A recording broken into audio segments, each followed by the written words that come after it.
machine, angry kid, bad at every level, calling out the kings and the pixelated devils. Paradise is burning down, words of paradise, burning down the town. He talks, he fights, he stays up through the night. Paradise is burning down, words of paradise, he wears a digital crown.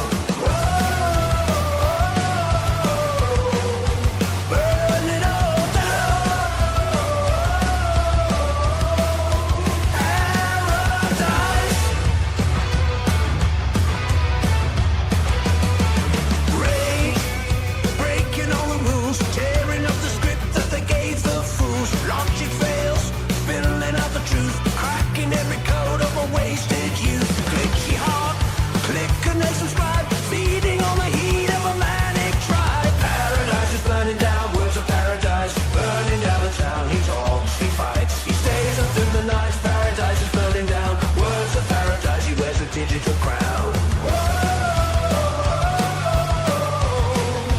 Burn it all down. Paradise. No more monsters, no more lies, no more games. Underneath the hollow skies, one man army gets a flood, stealing at the fader like his fresh blue blood.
Welcome back to a catch-up stream, because apparently in the last 4 to 5 days I've been away, I've forgotten how to fucking stream. Set up the stream incorrectly, had to redo it.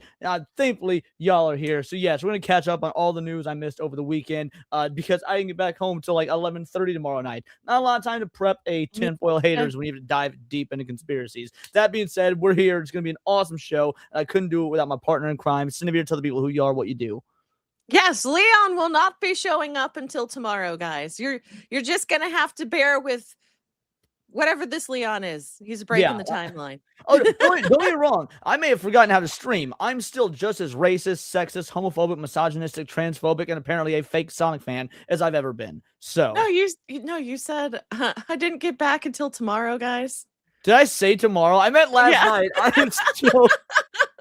I didn't realize I said that. Fuck. But hey guys, I'm Cinny. You guys, if you don't know me, well, I like nerd stuff, and I like making fun of Leon, and that's good enough. And she's great for both of those. Just showing up tomorrow. I did not realize I had said that. Damn. Well, guys, it's still, even if this is the, I see the real life fake wizard in chat tonight. We've got the real life fake Leon, because apparently I am not me.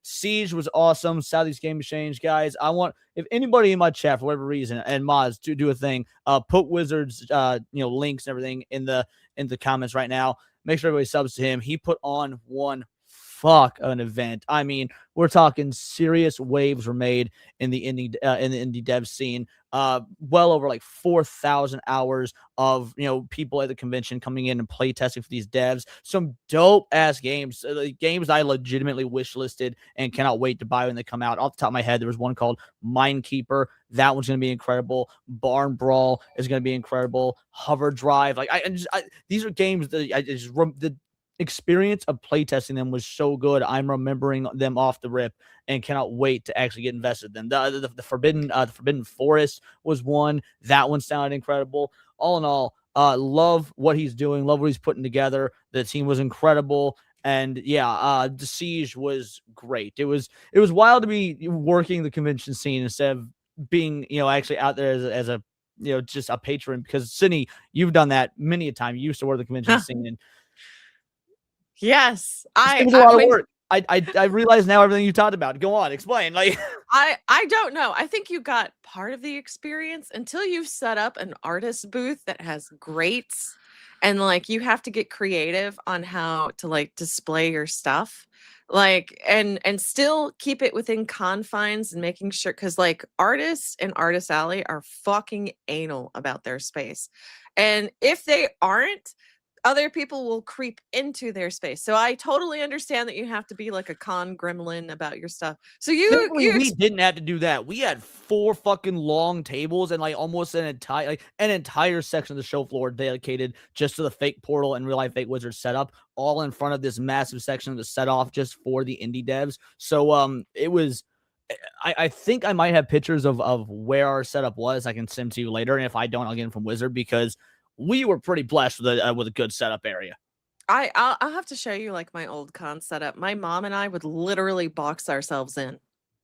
Yeah, it was an incredible time, guys. Like, again, I can't wait to continue doing more things like this, whether it be with the Wizard crew or on my own, or going out or doing just Words of Paradise style events. But it's definitely lit a fire under my ass. That being said, we need to say hey to everybody. And before we do that, we gotta talk about some pre-stream legends. Jake motherfucking Martin coming in out the gate with 5 gifted Words of Paradise memberships. You absolute legend. Thank you oh so much. And then El Mervoth with a 2-banger. Is this shapeshifter straight and a tourist? You know what? At least that means that the real me is an anime fan. It means the real me is gay, but it means the real me is still an actual anime fan and not a tourist. I can appreciate that. Thanks to both of you guys. I truly appreciate it. To let y'all know, like, let's get the show started off right. Leon, Moxie, are y'all niggas happy? Y'all happy? You proud of yourself? I hope you niggas is happy.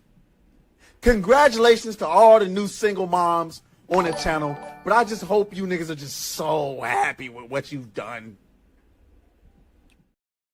I'm quite happy with what I've done. Also, shout out to the True Aztec Warrior donating $1 dude. Thank you so much, homie. Truly appreciate it. Let's see who we got up in this bitch. Divine Duckworth is here. Michelle X22, C Brew, Gal Carrymon coming in with the Iron Corgi, which I respect. I appreciate. Got Iron on the back of the hat every time I wear this. Obviously, because the hat doesn't change. Dad Darn Otaku is here. What is up? Jack SG2s, the Clifton 3D, Clipboard 20 rocking it over on Kick. Shout out to the representation on Kick. Howdy, Racist and Dragon. I've multiplied. Does that mean you've had a kid? Gosh. When he says I multiplied, if Cliff is trying to tell us he had a kid, mad congratulations, guys. I want to see some congrats and some clapping emojis and whatnot. Well, we don't know yet. It could be that's that what he means. So he needs to make. I want to make sure before I congratulate a dude for bringing another life into this earth. That's what he actually means. But you appreciate you. Lithium Lux and Turner holding it down over on Kick. Future over you to IRL Bestie, who may or may not be actually on Neon Leon, just sitting here next to me on cam, chilling out this coming Friday because it is his birthday. It's the best friend's birthday. Again, Jake, thank you oh so much. We got the Real Life Fake Wizard. Book of Grudges is here. Shout out to the Book of Grudges. Never mind. The Free Expression Warrior, how you doing, homie? Appreciate you showing up. Bio T-Wolf is here. Rockin' Hound Dog. Devil in Red modding it over there on Kick. Crovax with the Let's Fucking Go. Cowboy Diesel. Tubby Tank is here. Appreciate you, Tubby Tank. Master Keyhole. That time I got it right. I struggled with that one on Friday. Master Keyhole, butter framed in gold. Yeah, they're calling me out for the whole tomorrow night thing. I'm stupid. The True Aztec Warrior. What is up, my man with a plan? Monkey Man 04 is here. Thank you for showing up, brother. Let's see. Is that everybody? I don't think that's everybody. I got to just keep on scrolling. You could have done it without me, but I'm so glad I was able to be there and help. Again, thank you so much for allowing me to be part of that.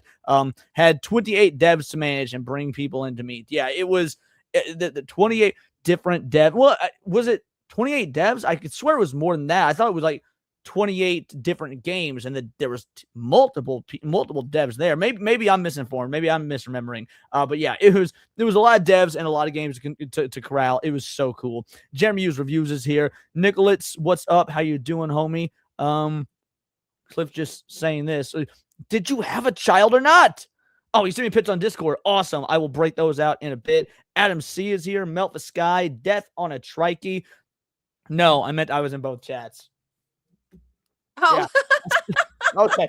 I set up the stream wrong, and the way I set up would not have allowed Cinevere to join, and it wouldn't have been viewable on Kick, so I had to restart some stuff. Shout out to Azrael Sluggo for the follow on Kick. Thank you. Tristan Blaze is here. Roadkill says Leon owes me lunch. How do I owe you lunch? Mad MPA Dynamite, Mad Pad Dynamite, I guess. Rudo Sports, shout out to you. UAP Omega, thanks for y'all for remembering I'm here, since I apparently have not had to stream in several days. Fallen Angel, appreciate you. Reese is here. Okay, there we go. 28 dev teams. That's what I thought, like 75 devs. That was way close to the number I was thinking. It's like I talked to way more than just 28 different motherfuckers.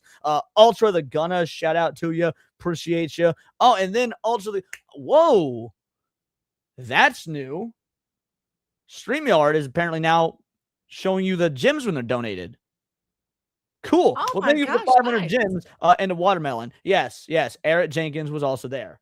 I assume that's what the watermelon was for. Eric Jenkins, he was there as a patron, and Wizard, being the slave driver he is, still put that brother to work. I'm just saying, like, it was great. He was supposed to be there walking around enjoying the con, which he did a lot of. But yeah, Wizard straight up put the fucking black dude who wasn't even part of running the event to work as well. It was amazing. Well, Leon, remember what I look like? Probably not. I'm gonna be 100% real. Probably not. Let's see. That's a new game for you. Oh, that was a DM from you. I'm stupid. I swear I've forgotten how to stream. Cindy, save this for me real quick while I pull up some of those pictures from Wizard, and then we're gonna get into some topics.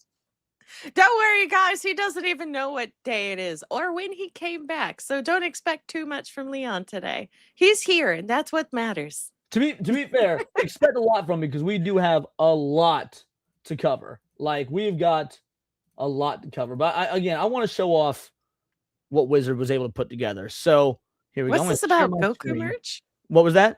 What's this about Goku merch? It's okay. The Goku merch will remember. Wait, is Cowboy Diesel just another one of Eric's alts? It's not. It can't be. No. The Goku merch will remember. I bought Goku merch, to be fair. I did at the con, and Eric shipping it to me. The Goku merch will remember me. Unless is it Devil in Red on alt account? I'm so confused. You know what? Fuck it. You're getting me sidetracked. Let's show off some of what Fake Wizard was able to put together, because this was truly incredible. This was the indie game circuit, the indie dev circuit. All of these were indie devs, and there were even more. This picture was taken near the very end of the event on Sunday. Some of the devs had packed up and left. You had the night. No, my name is not Eric. I had the nice shirts. At the meet and greet, Leon's brain cells are currently operating on woman time. They really are. Yeah, maybe at the meet and greet. I'm frazzled, guys. But yes, we have right here all these indie devs. It was absolutely insane. Here was the team that was putting it all together, plus Eric Jenkins. So shout out to everybody there. It was a lot to corral. And then look at this right here. Look at this packed house for the award show. Oh, like, wow. This is the effect that Wizard is doing and that you all are putting in there. Like, when we say we're supporting indie games, like, it's one thing to bitch and moan about the current state of gaming. We all do it, and frankly, we're gonna be doing it today on this very same show. But it's different to bitch and moan about it versus actually cause some change and affect change. And when Wizard is out there promoting indie games and doing the fake portal and just basically trying to bring people to an alternative and promote these devs that, let's be real, they don't have that Bethesda or Sega money or something when it comes to marketing. Threw out a full-on award show, gifted all these indie devs these different awards for different categories, and this is what it's all about. This was a hell of a showing. These are just con-goers, patrons that came in, saw there was an award show going on, and sat and watched it. Because if you notice, look at the backs of these people. These are not the same people in this image right here. These are just patrons watching the show. Like, absolutely incredible things to see. So when people talk about how, oh, all these angry chuds just bitch about video games, no, there's people out there that are doing everything they can to make it happen. So from me to you, Wizard, yeah, white people. Am I right? All right. Oh my gosh. Let's get into some fun stuff. We're start talking straight up topics. Let's talk about something interesting. So just some little fun things I'm seeing over on X, because I bookmarked like a motherfucker while I was away, and this is one of the things I found absolutely hilarious. Cindy, this person right here is asking, "Hey Grok, which one would you marry and why?" So we've got Makima, Nami, Marin, Rangiku, Reese, Fubuki, Rias Grimmery, Yor Forger, Tsunade, Nico Robin, Boa Hancock, and Akino Himajima, which is, I think, like the only one I don't recognize. Who would you marry? Yo, shout out. Thank you for the follow, homie. And then who do you think Grok chose? Well, since this would be like a lesbian relationship, I'd have to pick the one that would best suit a lesbian. You'd have to pick the one that would beat you the least. No, I'm thinking sexual, because I'm like Nico Robin. She has all the hands. That's a really good answer. Now, mind you, Nico might be my answer on this list as well, just because I'm a diehard Nico Robin fanboy. Now, who do you think? Oh, it was the one that. Okay, I guess I just forgot that. Oh my God, you're right. Akeno is Rias's attendant partner. Duh, I knew that. Akeno is Rias's queen on High School DxD. Thank you, Future. You're right. I can't believe I forgot that's who that was. So I guess I know every one of these characters. Anyway, who do you think? Oh, sorry, you're in control now. Grok chose and why? Boa Hancock. I have no idea. It's just my pick. Yeah, you're saying it so wrong, by the way. Dude, we've not watched, you and I have not watched High School DxD in ages. Akeno, right? Her name is Akeno. Your Forger, easily. She's the full package. Deadly assassin skills, genuine kindness, top tier homemaking, and the perfect balance of sweet and unstoppable. The rest are legends, but Yor is built for marriage. I gotta say, I talk a lot of shit on Grok as an AI, but it was absolutely correct there. Just don't ask her to cook anything. Right, just don't ask her to cook anything. That's the only complaint.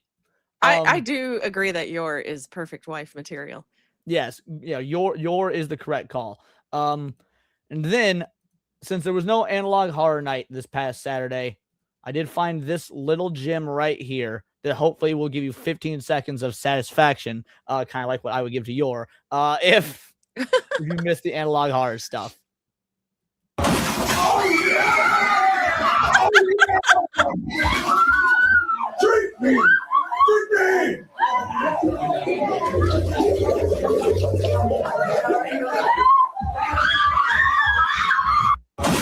Oh my gosh. I don't care that RAM prices are rising. We have this. Yes. Oh my gosh. And last but not least, before we actually start getting into some legitimate topics, this made me so happy, and it will make you happy as well. Anybody with some OCD in the chat will make you happy as well.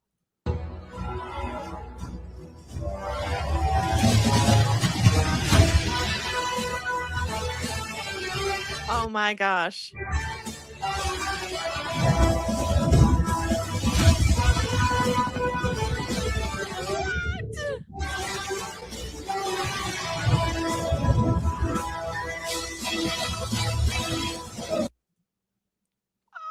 Gosh, I fucking love it. I need that background. I know, right? I was like, what are they doing with the recycle? Because I thought it was gonna be like a meme or something. It's like, you've seen the one where they put the recycle bin in the recycle bin and it blue screens their computer. Right.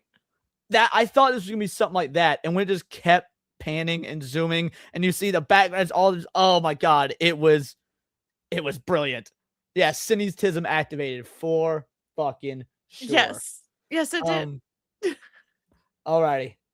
You got anything else we want to say to the fine people in chat? 100 of you guys watching across platforms, 85 on YouTube. We've got 15 of you guys over on Kick. So that must mean we have some random straggler over on X. Guys, anything you want to cover before we get into the meat and potatoes of today's stream? Because we've got a lot of news to cover, and I mean a lot.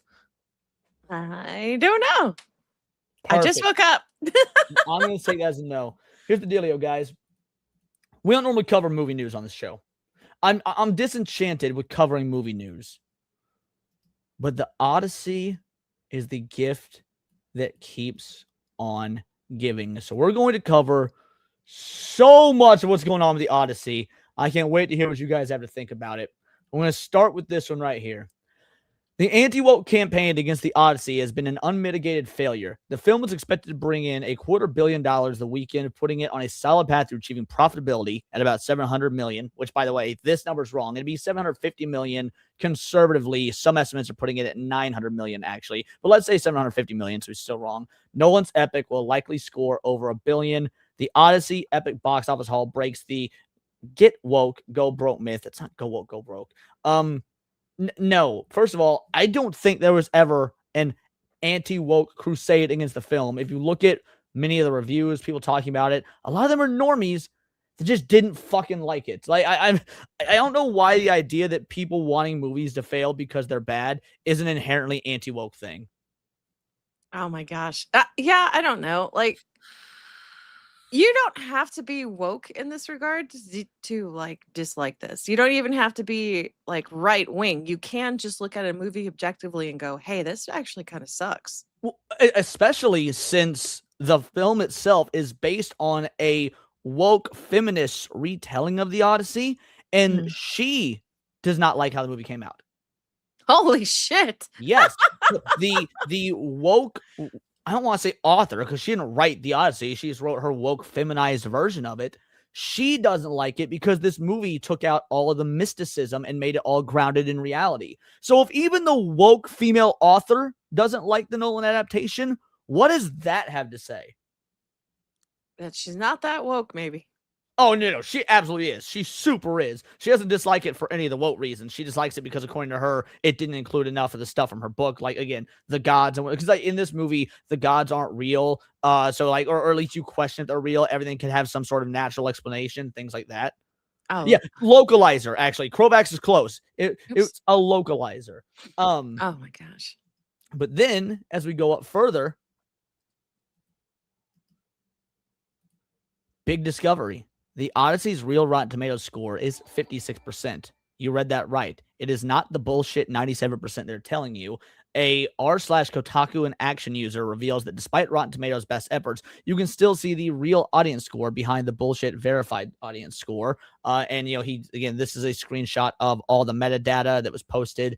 And if you were to go to Rotten Tomatoes, which I should have done and didn't have pulled up, so I'll go ahead and pull it up right now. Now, anybody that is familiar with Rotten Tomatoes knows you can do this. And people will make the claim that this is, it's review bombing. First of all, I don't give a fuck about review bombing. Review bombing is just ways of customers saying what they don't want in their films.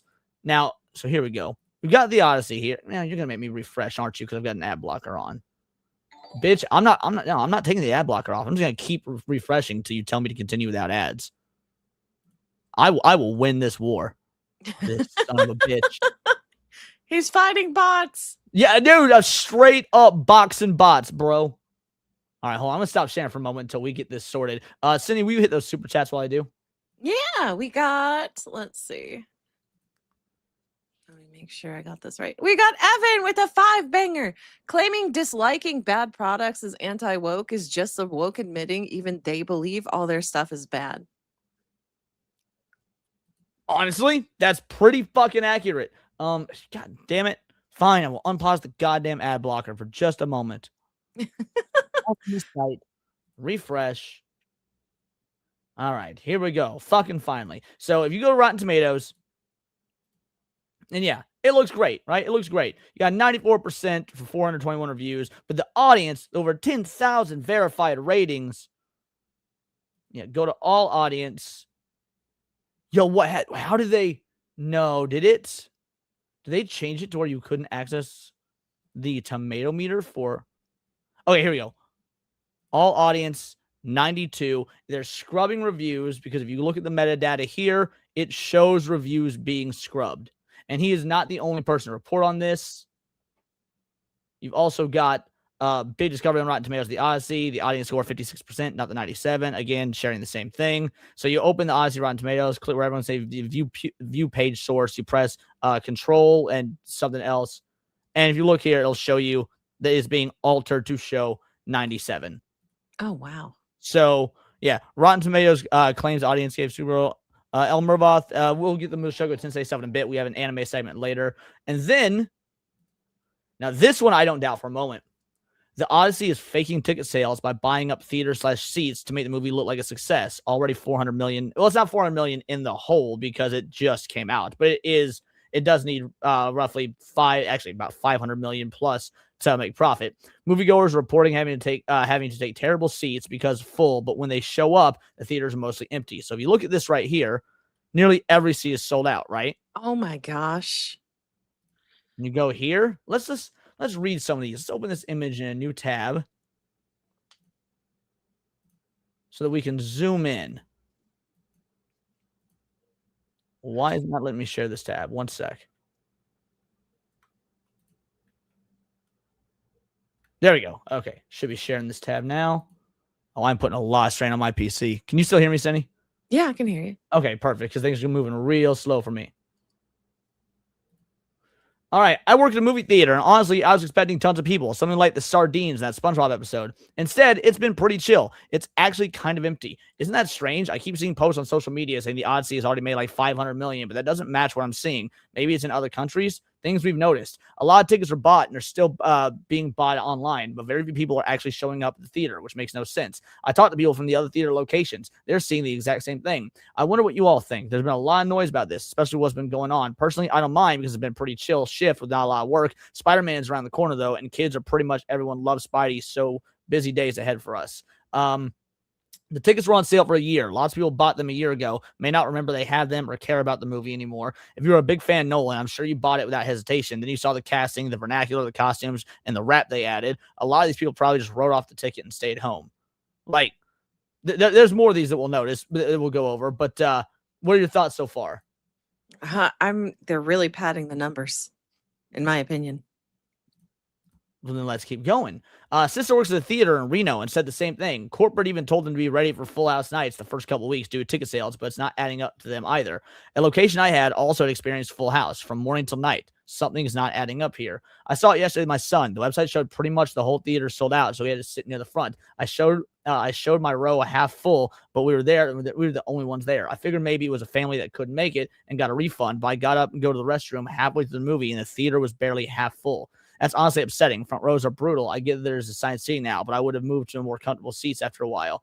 It's called money laundering. It's classy. The live action Lion King, which was pretty BS considering Iron Lung was in. Oh, hold on. Well, not the first time I've seen this happen. Probably the production company buying the tickets to artificially inflate the numbers. I think it was a Disney-owned movie where this happened previously, though I can't remember which. The live action Lion King, which was pretty BS considering Iron Lung was in full demand. Now, live action Lion King, I don't know why he's bringing up Iron Lung, but it was Disney that did this. Disney did this because Sonic the Hedgehog 3 released at the exact same time as the live-action Mufasa movie, and Sonic was demolishing it. So Disney started buying up all the seats, making it look like they were full, so they could force the theaters to do more showings to kick Sonic out of the showings.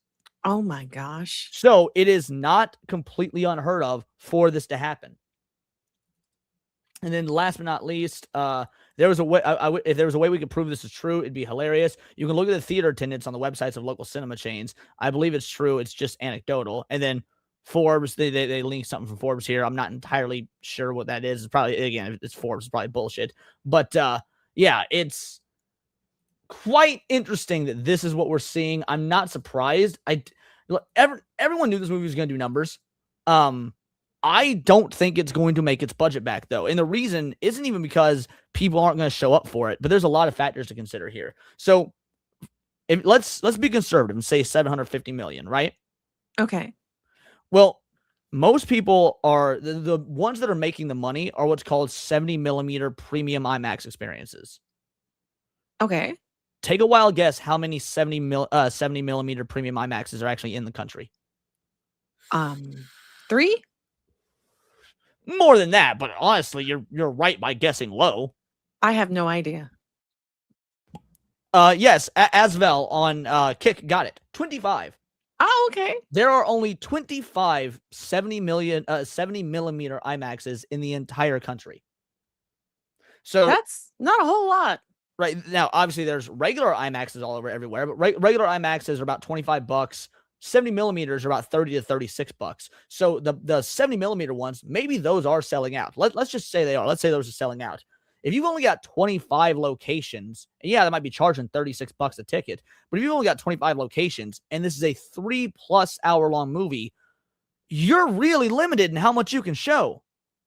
Yeah. On top of that, any theater, this is a 3.5 hour movie, you're limited in what you can show. So, like, you're not going to be able to recoup, at least I don't think, all that unless people keep going and keep going. Well, I don't think people are going to keep going because what comes out in a week and a half? I don't know. Spider-Man. Oh, shit.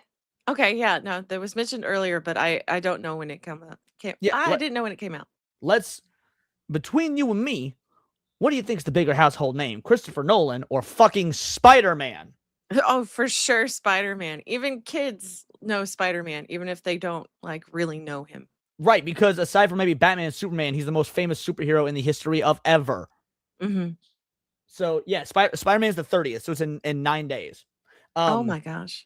And so I was arguing with some friends about this in a group chat while I was at the airport yesterday. So I just anecdotally asked 4 people around me at the airport if they were going to go see the Odyssey. Only one said yes. The other 2 said they weren't, and of the 4th guy, he was going to go see Spider-Man. So like one guy said the Odyssey. The 2 girls said they weren't going to see either. One dude, black guy, funnily enough, said yes, Spider-Man, no Odyssey. Oh wow. So yeah, again, I get it. I only asked 4 people. I was about to board a flight. It is what it is. But since I was having that argument in the group chat, I thought, you know what? Let's just check right now. So this is, I don't think this movie is even breaking the 750 million break-even point. And then we got, go on. I really do wonder who they thought they were making this for. Like, people already showed that they weren't interested in having a DEI cast for the Odyssey when this is. But it has to have a DEI cast if it wants Oscars. Ah. Well, it can't get Oscars if it sucks. Oh, the fuck it can't. Lots of shitty movies get Oscars. There was really? a movie several years ago called 12 Years a Slave. It won all the Oscars. And more than half the Academy admitted they never even watched it. They just voted for it because they felt like they had to for the culture. Oh my gosh. Yeah. Needless to say, shitty movies get Oscars a lot. Then we got this story here, which is super interesting. So Professor R2, fellow YouTuber. I've been on panels with him a time or two. He mostly covers movie stuff, so we don't cross over a lot.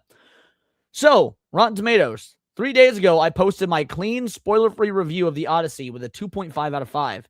As of today, it still has not been posted. I created a new account 2 hours ago. I posted a glowing fake review with a 5 out of 5 and went public in less than an hour. What a joke. And then he says, for the show us the receipts dimwits, the first review of my original from a few days ago, you will not find it on Rotten Tomatoes because they refused to post it. The second review accepted in about an hour on my brand new account. So here's his, long 2.5-star one. Here's his 5-star one. Again, only one has been posted. And then he says, I removed the account details. Yeah, it happened again. I created another new account and posted another fake glowing review. It too has been accepted and posted publicly. Again, a second one, 5-star, stunning, epic, masterpiece for the ages. No movie in history has been so incredible. Epic, don't wait, go to an IMAX theater now. 2 fake reviews from fake accounts, even though they supposedly are only showing verified accounts. These ones got posted. Oh, wow. Like, Rotten Tomatoes is absolutely cooking the books for this movie. I mean, does anybody really go off of their reviews anyway? Usually if they say, oh, hey, this movie is really good, we all avoid it like the plague.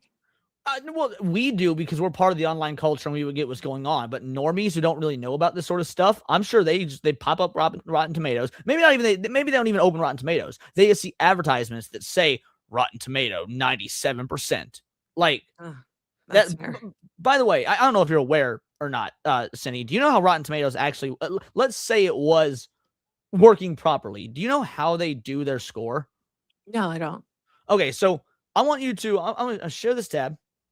I want you just looking at this. Explain to me how you assume it works. I assume they see the movie and then they just rate it. And how do you think they rate it? A certain criteria needs to be met. No, and no, no. then I mean, how do you think they come to these percentage numbers? I really have no clue. What would you think when a percentage number is there? Like, 100%. So let's say you've got a movie that has a possibility of 100%. 100 people will review it. How do you think the score is calculated? Like, okay, one person says, okay, I give it a 10 out of 10, and so thusly gives it a point. That's how you would think it would work. Yes. Right. That's not how Rotten Tomatoes does this. It's an aggregate. Anything a 6 or higher is considered fresh. Anything a 5 or lower is considered, rotten. So it's an aggregate. It basically means that anybody that gave it a 6 or higher is effectively giving it a 10 out of 10. Okay. They do it on an average. So that just means that 94% of these critic reviews are giving it a 6 or higher. Oh, okay. I see. 94% of these just means that 94% of critics have given it a 6 or higher. 6% have given it a 5 or lower. Okay, I see. So it's not even, if we were to do it on average, it says so far that it's got, 421 reviews. Well, let's just open up some of these reviews here. 4.5. This one didn't give a score for some reason. That's weird. Oh no, maybe he gave it a 1. Weird. There's no number there. 3 out of 5. 2.5. A minus. So this one gave it a rotten symbol. So it means it was less than a. Why are they giving them 4 out of 5? It's supposed to be out of 10. Hold on. What? I was going to ask you that because there was like 5 stars. Like, Did how they did they change it again? If they changed it again, that's even crazier. It's not showing. It's just showing you whether. So if it's this symbol, it means they got a 5 or less. This symbol is 6 or higher. They're not showing you. These people are just manually typing in what they would have given it. That's crazy. So yeah, again, that way it's easier to hide that it's done on an aggregate. When did they change it to do this? Let's go top critics. Is it the same?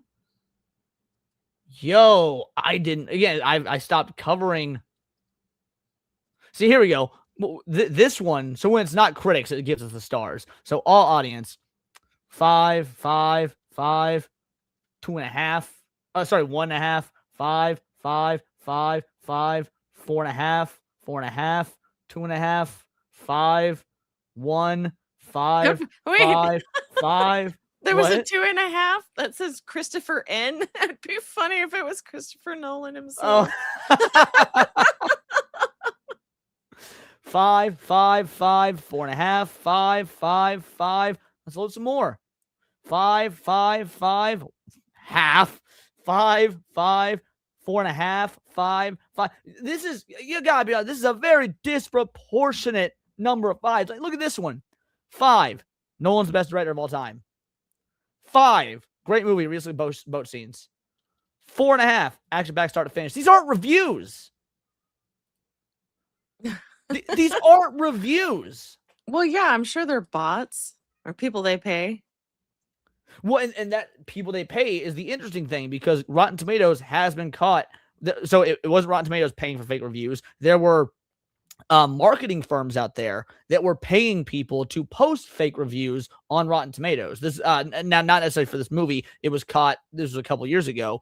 But so I guess my point is that who's to say that's not what's happening now? Like, it's absolutely insane that people are eating up this narrative, that people are buying this film, watching this film. We're so far, we're seeing evidence that they're faking ticket sales, they're faking seats. I don't. What do we do with this information? Spread awareness that they're fudging the numbers, they're buying things out, and then just kind of mock them for it. Like, that's so fucking stupid. So this is what Asmongold had to say on it. They review each review and wait a minute. They can just delete. They can delete reviews. Of course they can. It's their website. The Woman King. So this has 99% Wait, what? I there's no, so they just delete reviews? It's so they're making it up. Oh my god. How does anybody take this seriously then? Really, look at the reviews. I know that's crazy. You got, what's this here? You've been bamboozled. I sure have. It's the same movie. Well, let me see if I can pull this up. So the same movie, let me look at it again. Okay, The Woman King was rated a 6.9. And that's on is on IMDb. So this isn't even remotely close to it. Like a 99 for a movie review is insane. Just for a bit of context, okay? Let me look at Lord of the Rings. So let me get this straight. This random movie has a higher rating than Lord of the Rings. Yeah. Let that sink in. Guys, I think that we have a problem. I think we've got a... Because BMO cannot stay long, I want to hit his super real quick. Shout out, thank you for the 10 banger, homie. I appreciate you. There's a hearty hello to the best fake Sonic fan on Twitter. Yeah, I'm really driving them Sonic freaks wild. We might talk about that just because it's so fun. And the voluptuous wall decoration. About to start D&D night, so you guys have a good one. Have fun playing D&D, homie. I appreciate you. Thank you so much for the 10 banger. Before you go, let me give you a clip. Do I have anything that's like would be remotely D&D inspired? I don't think I do. But you know what? I've got Warhammer ones. This will have to suffice.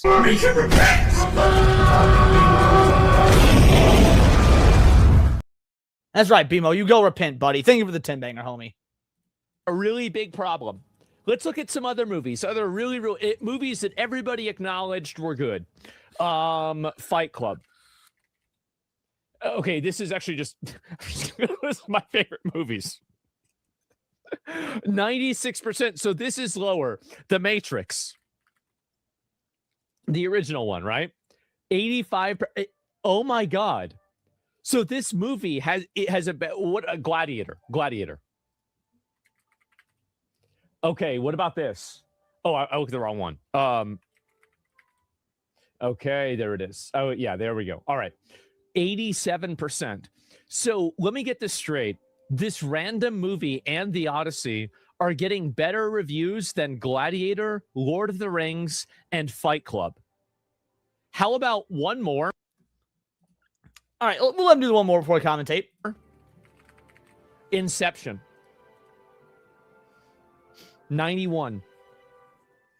Okay, guys. I think there's something wrong here. Yes, there is something wrong. It's called Inception. I preferred Inception when it was called Paprika. Oh. Like, this is the state the movies are in. Is there, in what world? By the way, I don't even like some of the movies that he just listed there. The Matrix is fine. I like The Matrix well enough. I like Gladiator well enough. But like, in what world is the Odyssey getting better reviews than those movies? This fake one that they've built. Right. This fake one is, and yes, I Inception is good, Future. I'm not disagreeing that. Just Nolan took a lot from Paprika. He admitted, to be fair, that he was very inspired by Paprika. But anyway, like this is a joke. At this point, let's say the numbers come out. Let's say we see box office numbers. Let's say they say it hits $1 billion. Well, maybe it'll be the same thing that we just saw recently with Star Wars, so it came out recently that the Star Wars sequel trilogy, it initially sounded like they made profit, small profit nonetheless, and because what the budget was. Well, about 6 months ago, after the like NDAs and stuff expired and the tax information came out, the budget for the Star Wars movie, the Last Jedi, or whatever the fuck it's called, Rise of Skywalker, was almost double what Disney had actually put on paper. Oh, They wow. lost so much money, it wasn't even close. So the Odyssey, they're saying, is $250 million. That's before marketing. That's before theaters take their cut.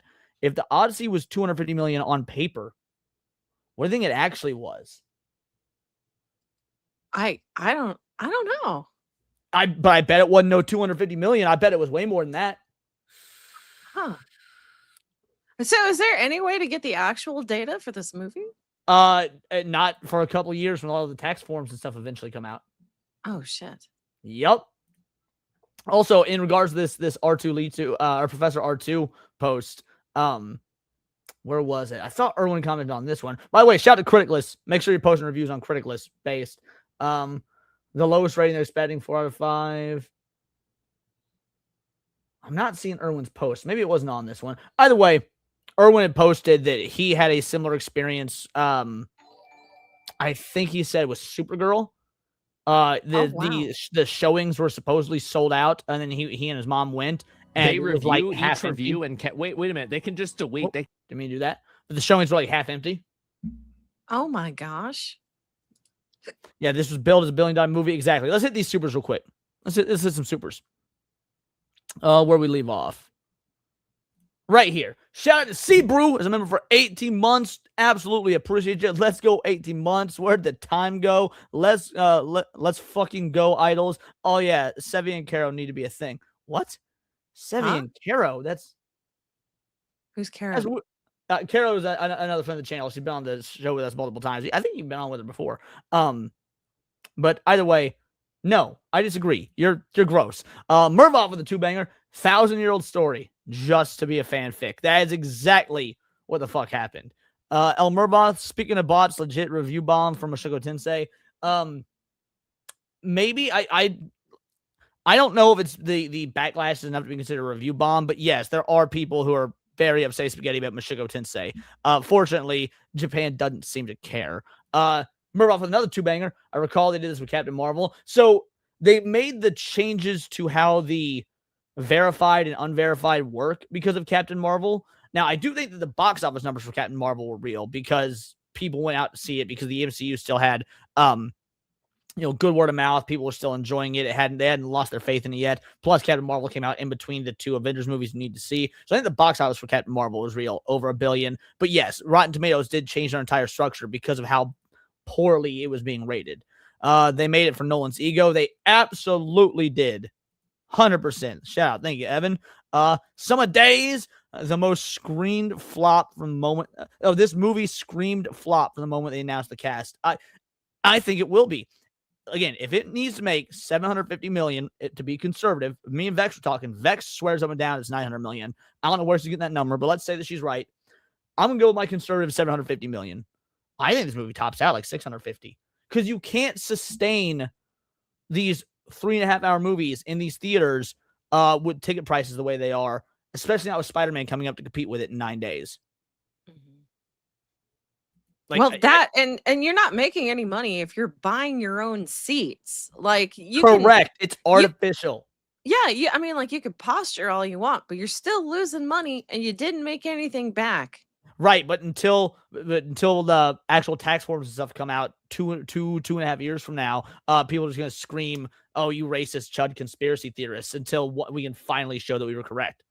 Yeah, we can Alex Jones it. That's my girl. El Murbot with a 5-banger. Hollyweird hates years of L's and get woke, go broke jokes. They weaponized it like 2020 elections. That's absolutely what they did. Some days with the 2-banger. In fact, actually, hold on. I'll give you the sex of days. So not only do they hate the years of L's and the get woke, go broke jokes, they're doing basically what Cindy is saying. They're weaponizing it in an artificial way because this won't actually help them. This won't actually save them. This won't actually do anything for them. If the studios or some third-party individuals, wherever, are the ones buying up all these tickets, well, then you're just funneling your own money back into yourself. It's not actually generating revenue. So Hollywood is still going to be on the same downward spiral that it's been on. Like a lot of people, oh, this is the movie that could save Hollywood. This is the movie that could save Hollywood. It's bringing in all this revenue. This movie can subsidize smaller projects. Well, it really can't if it loses money, because even if on paper it looks like it made profit, if that was your own money you were spending just to fake ticket sales, great. That you don't have any money to subsidize your other films. Yeah. Does that make sense? No, it makes perfect sense. Like I don't know why they thought this was going to be a great business practice. Well, it's not that they think it's a great business practice. It's that to them the optics are more important than the actual numbers. It is more important to look like you're selling than to actually sell. Yes, but I mean, like, if you keep going this route, you'll just basically torpedo your company, and then like any investors who are paying it even a slight amount of attention, right? See what actually happened. They're not going to trust you anymore. But that's the trick, isn't it? You say any investors paying a slight amount of attention. We've seen up until we've seen recently, most investors aren't paying attention because, and this is mostly been a Disney thing, but it's happened with others. It's supposed to be a Disney thing. Investors have only just recently caught on to the fact that Disney was cooking the books. Oh, wow. That's why you actually start to see investors at Disney start to throw a fit, because they were being told for years upon years they were making money, only for it to finally come out and the reports be shown to the point that investors couldn't ignore it anymore. Oh, all this money we've been investing, we're not actually making a profit. You've been cooking the books and lying to us. There was a gal at Disney about 3 or 4 years ago, back when Bob Chapek was still in charge. She got fired for cooking the books on Disney Plus, they were making more money and had more subscribers than they actually were. Oh my gosh. Now, mind you, she was a fall guy in my opinion. She was a patsy. Everyone knew it was doing it. They just fired her and was like, oh, it's all her fault. It's all on her. That way nobody else got in trouble.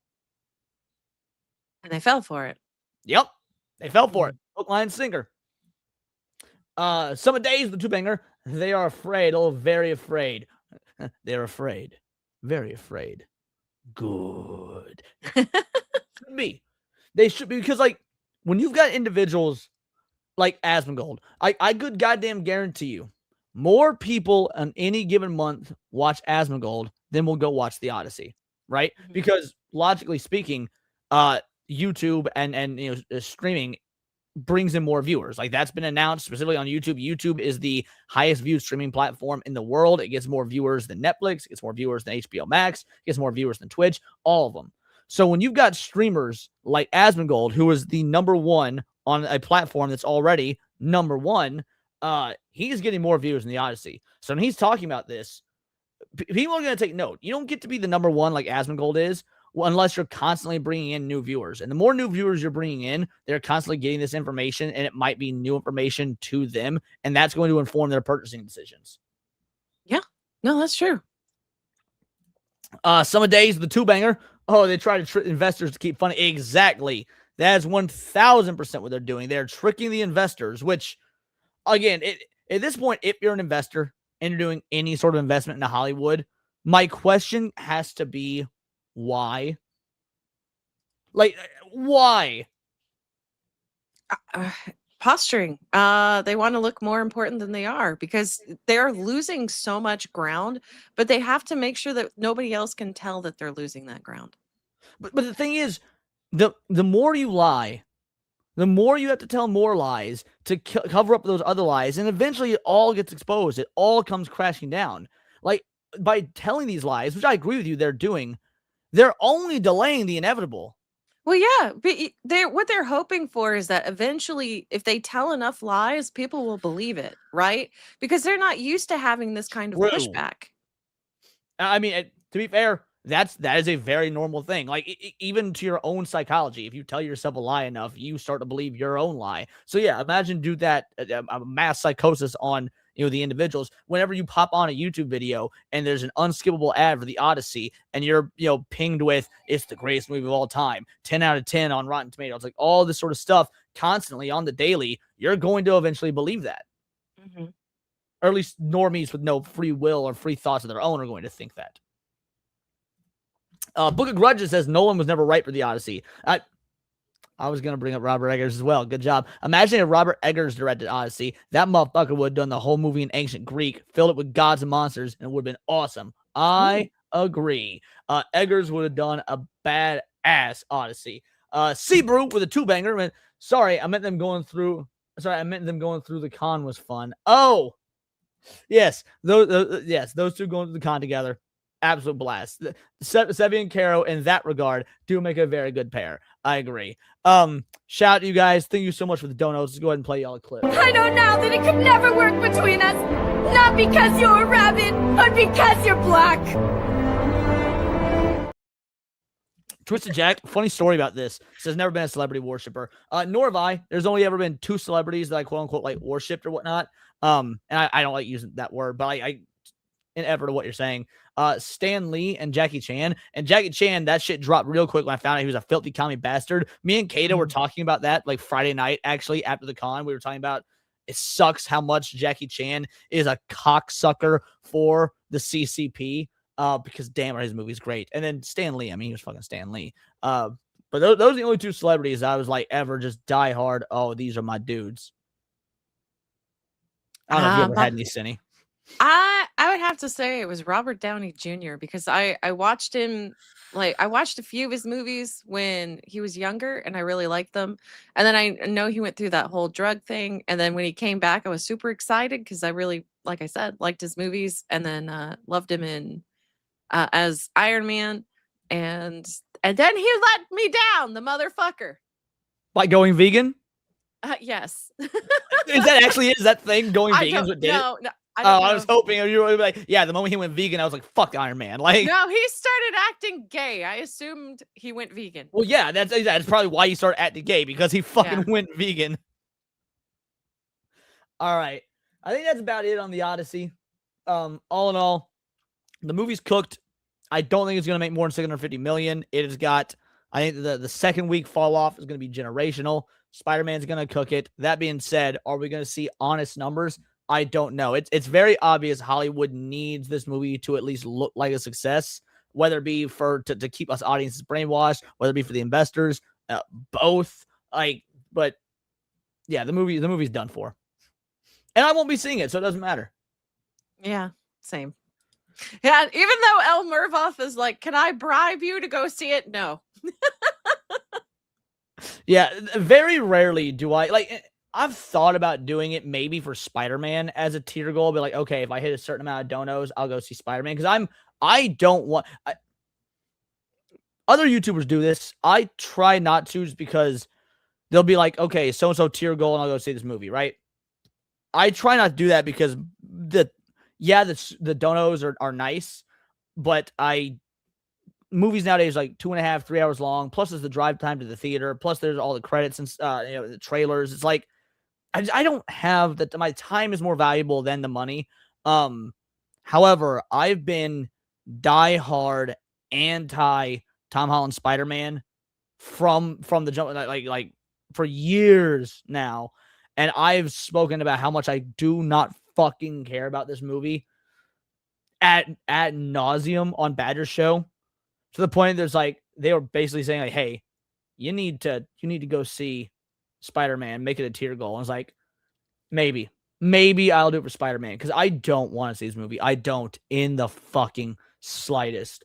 To the point where even the amount of money to go see it just wouldn't be worth it. I fucking hate Tom Holland Spider-Man. I hate the MCU. I hate what they've done with my favorite superhero. There is no incentive for me to go see it. Yeah. No, I don't blame you. I mean, it makes me think of that time I was watching, was it No Way Home? I just blew up your phone bitching about it. I loathe that movie. Everyone sucks off No Way Home because, like me, they're Tobey Maguire fans and they remember the good old days. But that's not fucking enough for me. Yes, going vegan makes you gay. Yes. It's scientifically proven. But anyway, we're switching gears. We spent about an hour on our first topic. We've still got like 4 more. We're going to get into some VTuber drama. Ooh, there was VTuber drama? Well, I guess that answers my next question, which is, have you seen this post from Ember Paradox? I have not.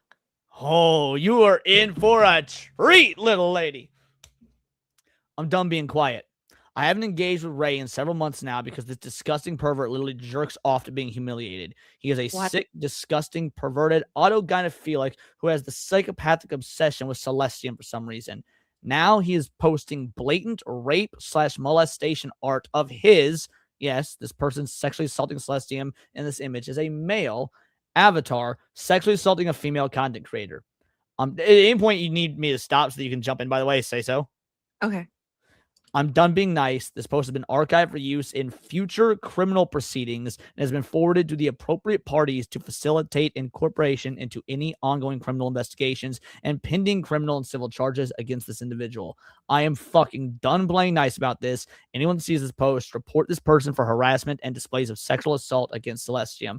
Elon Holy shit. X, you have built a platform of free speech that we are all grateful for, but this is not free speech. The harassment by this user has been going on for months. It started with harassment regarding religion, is now devolved, along with a clear devolving of the offender's mental state, into making posts showcasing blatant sexual assault against the victim. This user has been reported numerous times, along with evidence from multiple violations of the terms of service, to include harassment, using the likeness of others to inflict violent content against someone is sexual harassment, and more. It's time for you to step up and remove this person from your platform. And the art is this person right here saying, "Gonna milk this pink cow."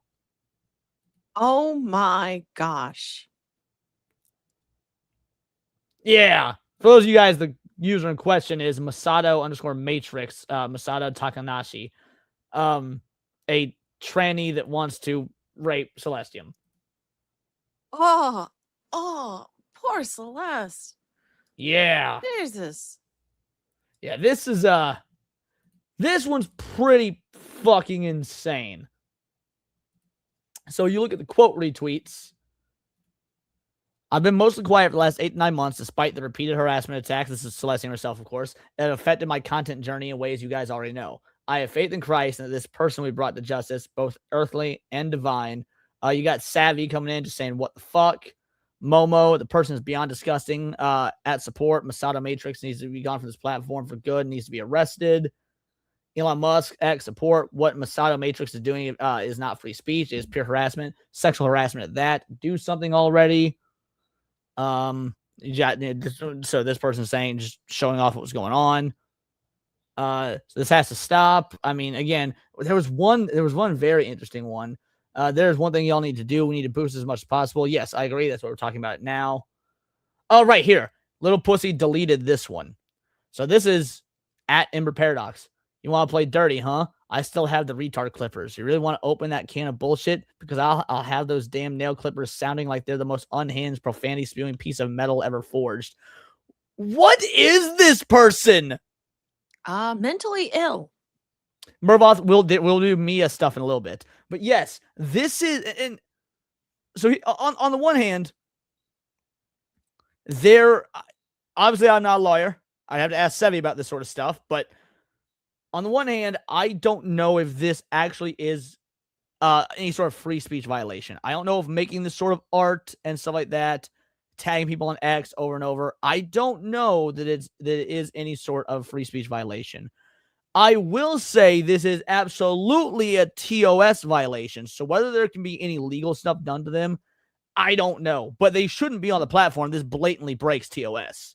Well, I mean, I believe Ember when she says like she got the authorities involved. Like she's not the You time. can get the authorities involved for stuff that's not actually a crime, and they'll tell you it's not a crime.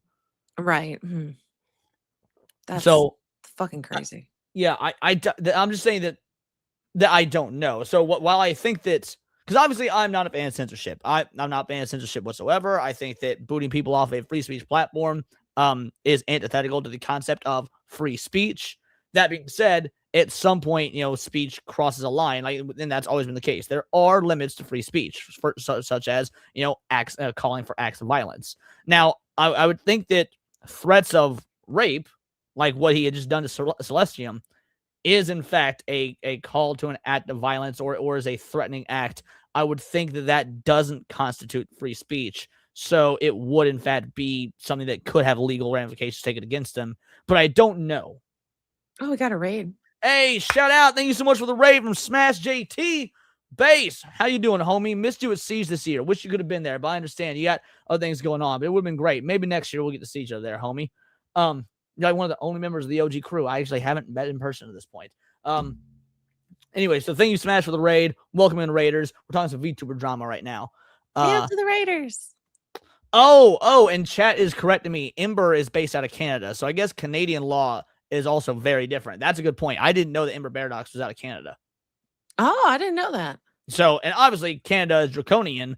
Threatening to rape is a threat. It should be treated as such. I don't disagree with that. I don't. I'm So I'm very on the fence and mixed about this. On the one hand, yes, shit like that is serious. On the other hand, we're on the fucking internet, and if you start taking every threat seriously on the internet, that's kind of what got us in the position we're in now, where people are, banned and for unjust reasons. You used to back in the COD lobbies, you could say shit like, "I'm gonna rape your mom," and obviously it wasn't a real threat. You're just talking mad shit. Yeah. So I don't know how to take this. On the one hand, yes, it's disgusting. It blatantly violates TOS. I think the individual should 100% be gone from the platform because they're breaking TOS. But on the legal side, I don't know. But what's your take on this whole thing so far?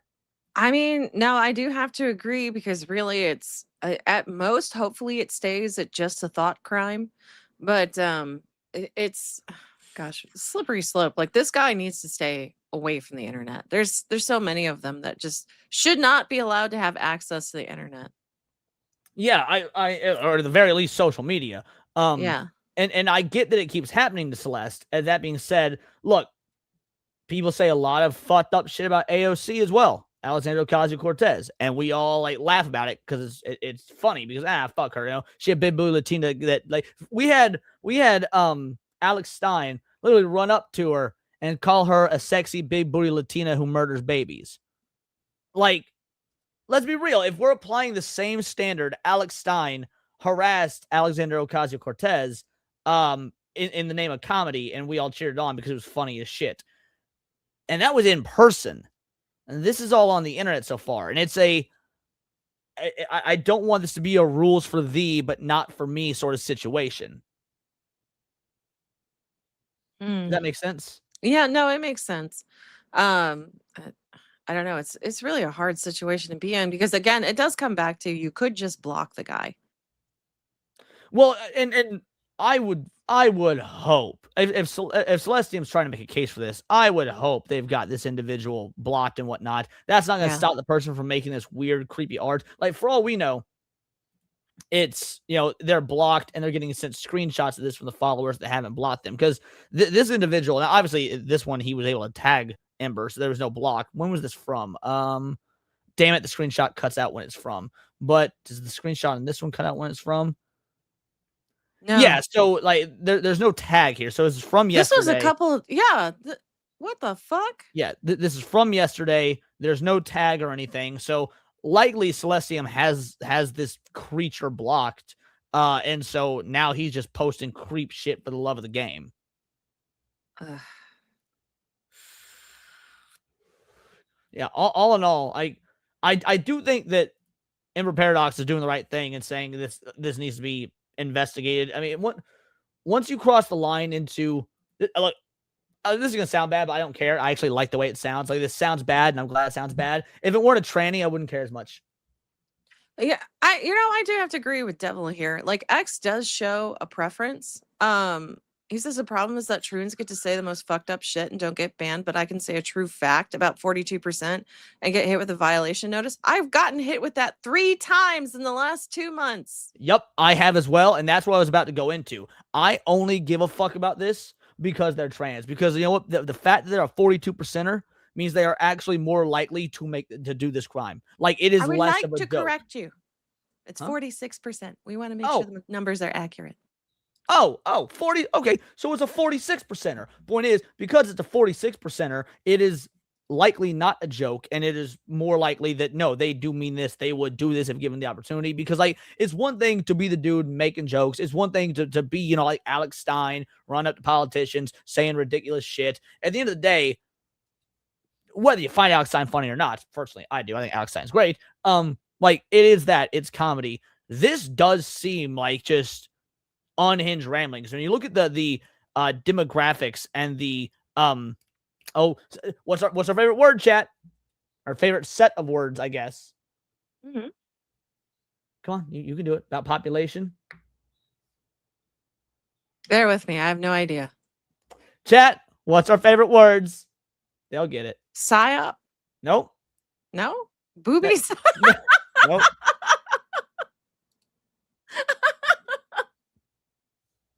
Three words that make the blacks and the liberals cower. Mervot's getting close. Statistics, not quite, but getting close. Big booty Latinas. Somebody says monkey. Oh, Nope, my not God. Nagger, not Cinny Titties. I was gonna say Nagger too, Why? Why is that what you would say? just because it would be funny. Fucking thank you, Book of Grudges. Did I say 3 words, by the way? I should have said 2. Per capita. Oh, okay. Yeah, you said 3. I was Okay, like, my I have bad. no clue. My bad. If I said 3, yes, per capita. Trannies are way more likely per capita. You're right, guys. That was on me. That was on me. Okay, yeah. That was, point is, way more likely per capita to actually do this shit. Which is why it's less of a joke. So yeah, in all reality, I think Devil in Red hits the nail on the head. It should 1000% be taken seriously as at least investigated. I don't know about crime, but at least investigated. Yeah, most definitely. Because I mean, like, I don't know. I feel like people who are really into doing things like this aren't too far away from actually committing the crime. Well, I mean, think about how many fucking tranny politicians have been found with child porn, or how many tranny just like regular trans people or whatnot are found to like abuse children, and they always come at you with the like, what about the Catholic priests? It's like, well, yeah, the gay Catholic priests that abuse boys. It's almost like gay people are a part of a fucking problem. You're right. Yeah. It's It's almost like it's a mental illness. It's almost like it's a mental illness. Exactly. So, you know what? Yeah, if it was just a normal person making rape jokes, again, that still wouldn't be okay. I'm not saying it's morally okay. Like, I will with my friends for fucking fun or whatnot. I accidentally got, like, said something super fucking gay to Wizard the other day when we were at SEGE. We were hanging out, the whole crew of us, to make sure I don't get clipped. Me and Wizard and Sevi and several others, we were hanging out playing Smash Bros at the place where we were staying. Because I'm not going to say hotel room out of context.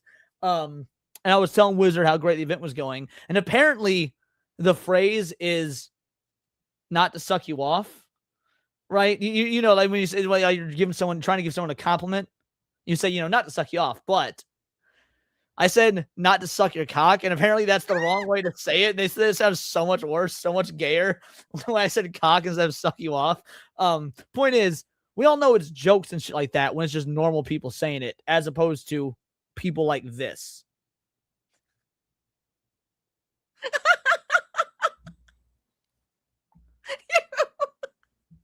You just made your allegations worse. I'm sorry. That's so good. Having fun? Yes. Good. Good, I'm glad. So fucking Not- gay. Yeah, Lithium says, not, yeah, Glaze is another one. Cause said, accidentally gay is funnier than on purpose gay. Yeah, not to Glaze, too. Not vigorously lick your shaft.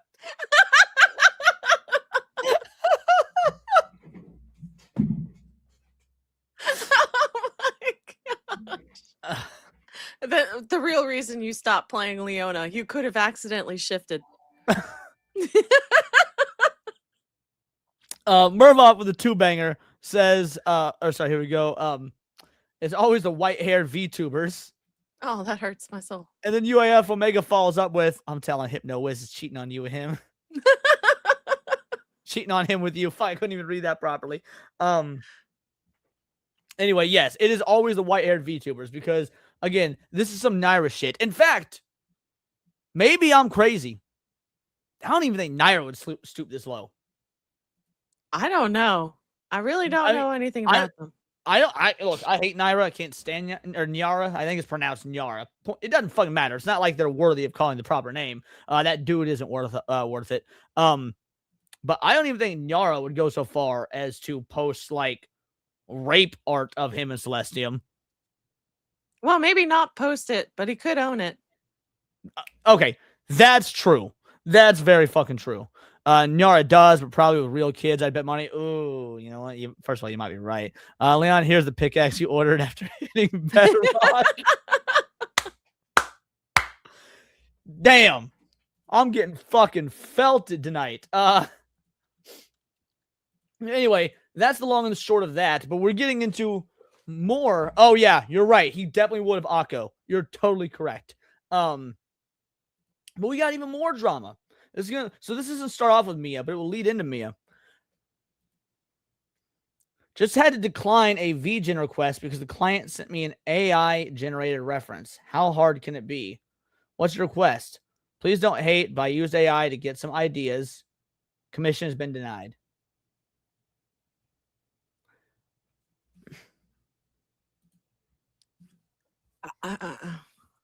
Do they Go not for think it. about these things? Go for it. Like, you just gave them a reason to use AI. You dumb bitch.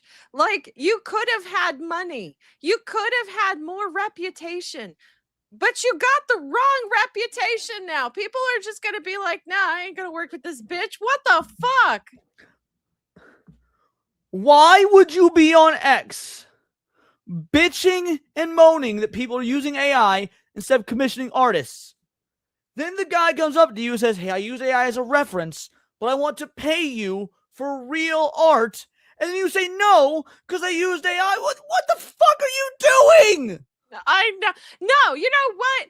Like, I have a my thumbnail on X is actually a commissioned piece from a Japanese person. And then those fucking retards are like, oh, look at her. She's going against her stuff. She actually commissioned an artist. I can like both, you dumb twats. Like, why are you giving me shit that I paid somebody? You guys don't even know what you're fighting. You just bitch. This is so lost on me because you actually had an opportunity here to really sell yourself as a to sell the idea that people would be out there willing to not use AI if it means paying for premium quality handmade good art. Well, you know what? She just gave a really good reason why you should give Leaflet's program a try. I'm aiming to that. I'm sorry, but you're not someone I want to work with. Using AI is an instant no. I hope this experience will dissuade you from using Gen AI in the future. They got on their moral high horse about it after. Oh, my art is so important. I hope that me telling you no will make sure that you never use AI in the future. No, you know what? All it did was take not only money out of your pocket, probably money out of another artist's pocket because you could have just simply denied the request. But instead, now this individual's probably going to be like, all right, well, I guess I don't need an artist at all then because if they're all going to act like this, I'm sure there's artists out there. And in fact, I know for a fact there's artists out there that are A-okay with AI as a reference as long as they get to do their own thing and get paid for it. But now even an artist that has what I would say is probably a normal sensibility like that, now that artist isn't going to get paid because this person's not going to go seek them out. Well, you know, I could recommend them my artist. My artist tells me they don't fucking care. They just want the money. And that's how any business should be. I don't fucking absolutely. care. I just want the money. And yeah, we'll be going to the comments. Don't worry. So, of course, they locked it down because they were getting dog watered. Again, 2.8 million views, as someone mentioned. Only 5,000 likes. Imagine almost 3 million views, only 5,000 likes. Oh my gosh. Not only do they lack basic creativity, they use the Vroid model they commissioned from an artist as input to Gen AI to generate an AI reference sheet. Yes, of course they lack creativity. That's not an inherent thing people have. That's why you're an artist. If everyone had basic creativity, why would we need artists? Well, now we don't need it. Like, artists, I mean. That's true. But like, so you know what? Cool. You just facilitated the entire argument to now where people are going to see this, right? I use the word facilitator wrong. It's fine. But like, They just made our entire argument for us. They are a vegan mafia that if you do not do what they want, how they want it, they will basically blacklist you, and then you're kind of fucked, which makes you use AI because they're too fucking stupid. They're run by a bunch of women. This is what you get. Since this is popping off, come check out some of my OCs. Your art isn't even worth the money. This is why you don't like AI. You're less than mediocre. I would just like to remind you guys, I would like to show you guys real quick. I'm pretty sure I have it saved here. The art that Cindy did of me that did not have any AI to it. I'm pretty sure you did just use a template background, right? Because I want to make sure. Yes, I took a Dragon Ball background. Yeah, that's what. Yeah, I thought you used a template Dragon Ball background, but the actual art of me and Hondo is completely 100% all original. Let me pull that up. Here it is. Excuse me. Oh, apparently the item has to. All right, there we go. Bingo, bango, bongo. Now, out of curiosity, what do you think? Like, be honest. Who's the more skillful artist? Cindy right here, drawing this of me, or this? I'll pull up Cindy's Coloring is again. so flat. I don't think mine is the best, but like her coloring is so flat. I would say that you've got the washout on the jeans, you've got the crumples, you've got some shading here, you've got the perfect fucking lines on the hair, you've got some Hondo's in motion, the way the light's hitting his wings. This is so fucking flat. Honestly, the dude that made the AI reference probably got a better product than what he would have paid this person for anyway. Oh my gosh. Like, But yeah, you won because you got that moral high ground. You lack the money now. Good job. Lithium says, I don't like the style on Cindy, but the technique is better indeed. Yeah, right. But yeah, not everybody likes That's the totally cheapy style. fair. Totally fair Yeah. enough. So yeah, that's what they're trying to do. Free block list. Thank you for the 2,000 people who believe that AI has no place in VTubing using commission fees. This is insane.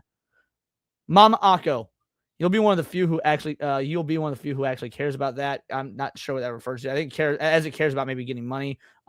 It's a fucking reference. A reference they generate using a previously commissioned work. If they have no respect for the artist, I will not work with them.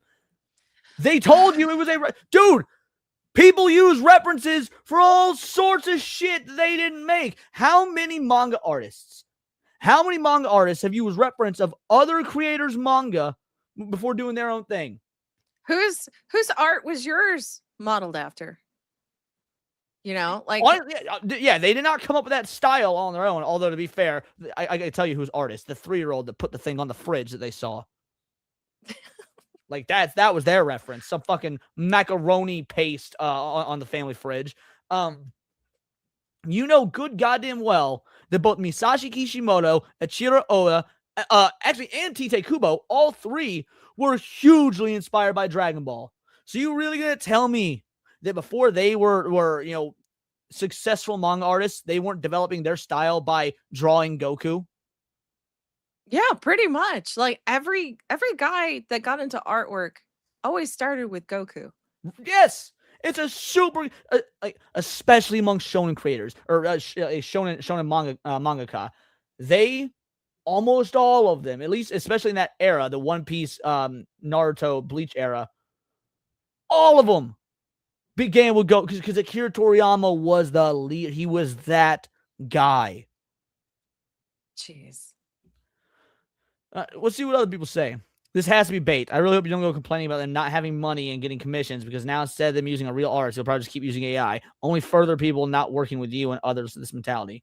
Oh my gosh. Someone with common sense.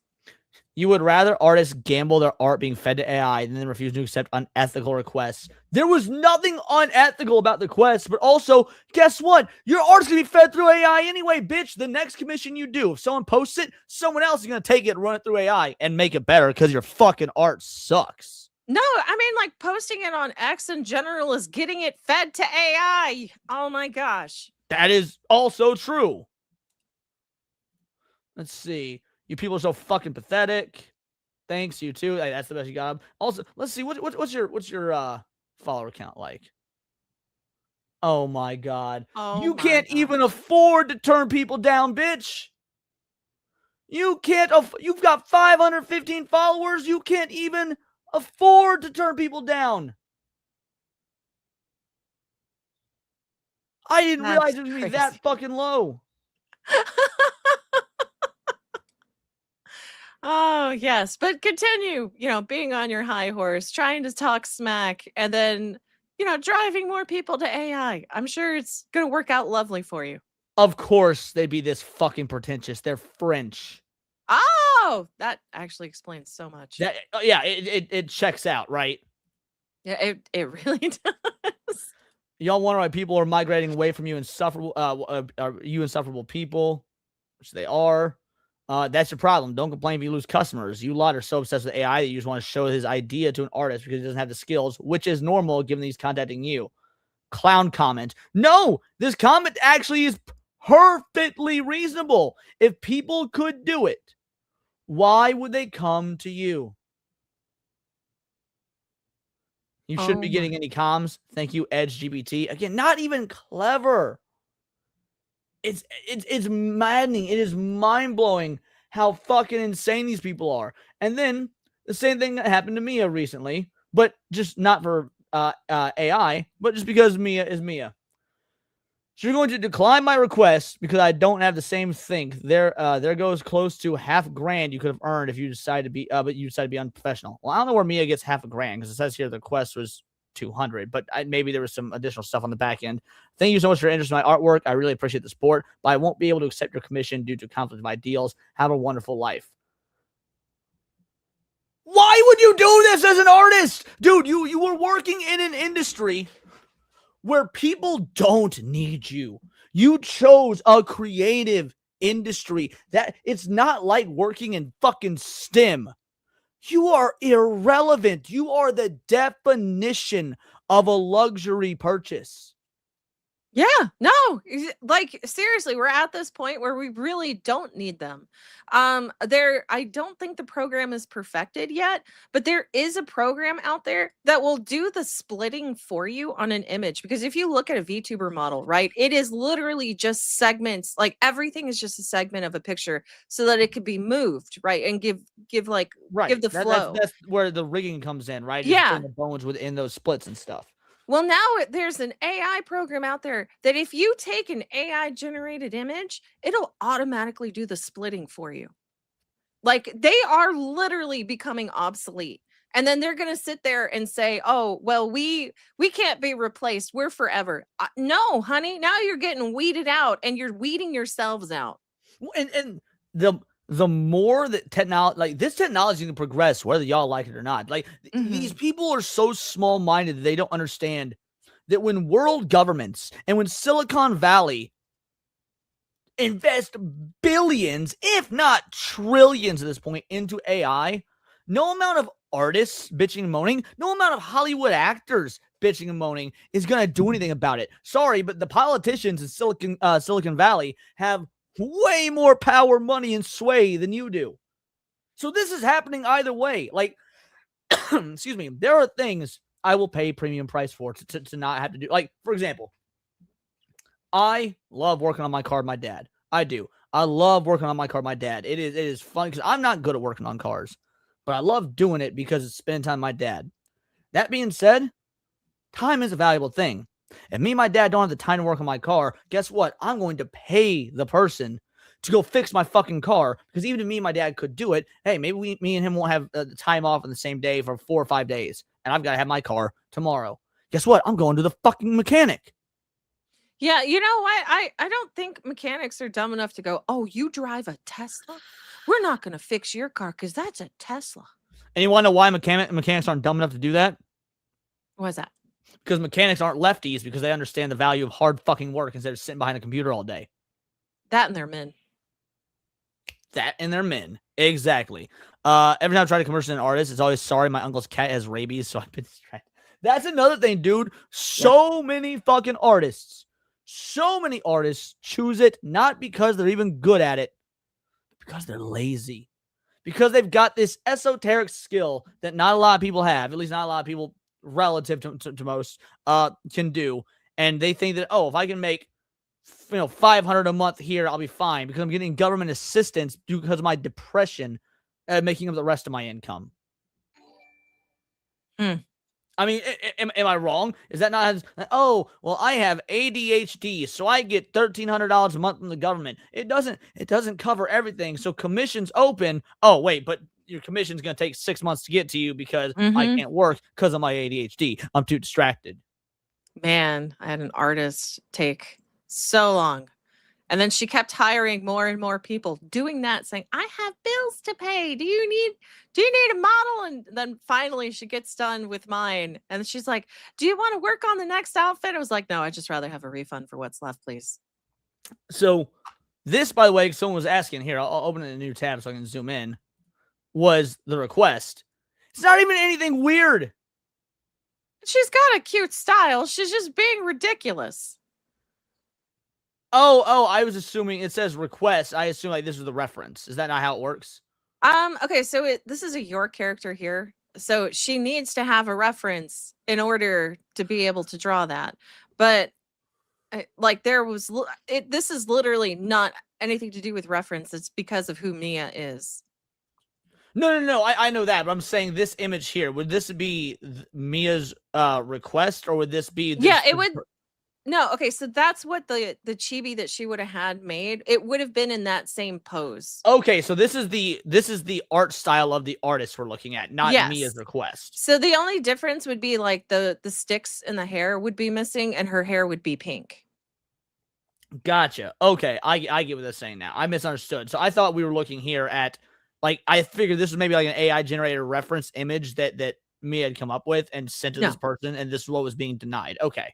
No, that is the artist picture. And then you see how like the other two next to her look pretty close to what's in the middle. It's just small variations. I assume that was because AI gave a consistent look to it. No, in this case, and this is what kills me with your character here, is especially in chibis, they aren't worth $200 because it is already drawn. A lot of times the skin colors are already made, and then like they just do your hair. Maybe like it could already be in a template. Like it's not worth $200. You like 100, sure, I'll give you that, but anything beyond that for a chibi like this being that simple, it's not worth it. Save your money. Gotcha. Okay. Give me one moment here.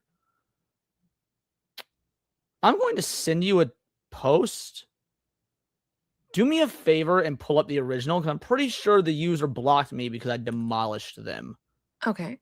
Because it's in regards to the Mia stuff. Because obviously we know who Mia is. I'm dropping it in the private chat, by the way. We know who Mia is. We know why people hate her, whatnot. She's transphobic. Oh, she's ruining the Sonic the Hedgehog community. This, that, and the other. She's out here believing that it's wrong to cut the cock off 12-year-old Timmy. Like, yeah, whatever. You're fucking retarded. Were you able to? There's a reason you can't see it. Why? They deleted the post. No. I'm serious. Hold on. I assume they blocked me. No, it's gone. Hold on. I need to Google to make sure, because I wonder if maybe you can't see it because it's also because you're affiliated with me. This post is unavailable. Give me one moment here.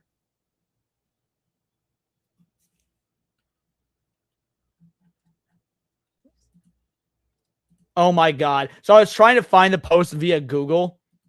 The post said, for those of you guys that don't know, and I'll pull it up in a sec. The post said, for you guys that don't know, there's no room for transphobes in the Sonic community. So I tried Googling it, and the AI overview says you're absolutely right. The Sonic Hedgehog fandom is long cultivated. Get the fuck out of here, Google, you fucking queers. Jesus Christ. Oh, wait, no, here it is. The transphobes have no space in the Sonic community, by the way. Okay, I see the original post. All right, perfect. Pull it up for me, please. Sure. Boop. Because I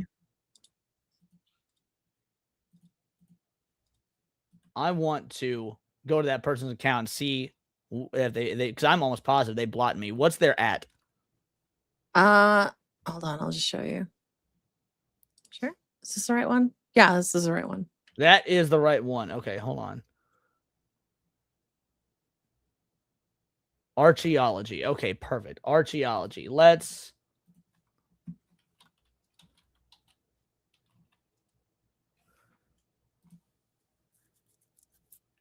Yes, no, they blocked me is what it was, and you can't see it because you and I share each other. So 25, she heard, don't follow me unless you like Shadow the Hedgehog. Absolute nobody, but posted that the post that Cindy had up. There's no space for transphobes in the Sonic community. I'm trying to find it so I can see what its likes and stuff are at. Here it is.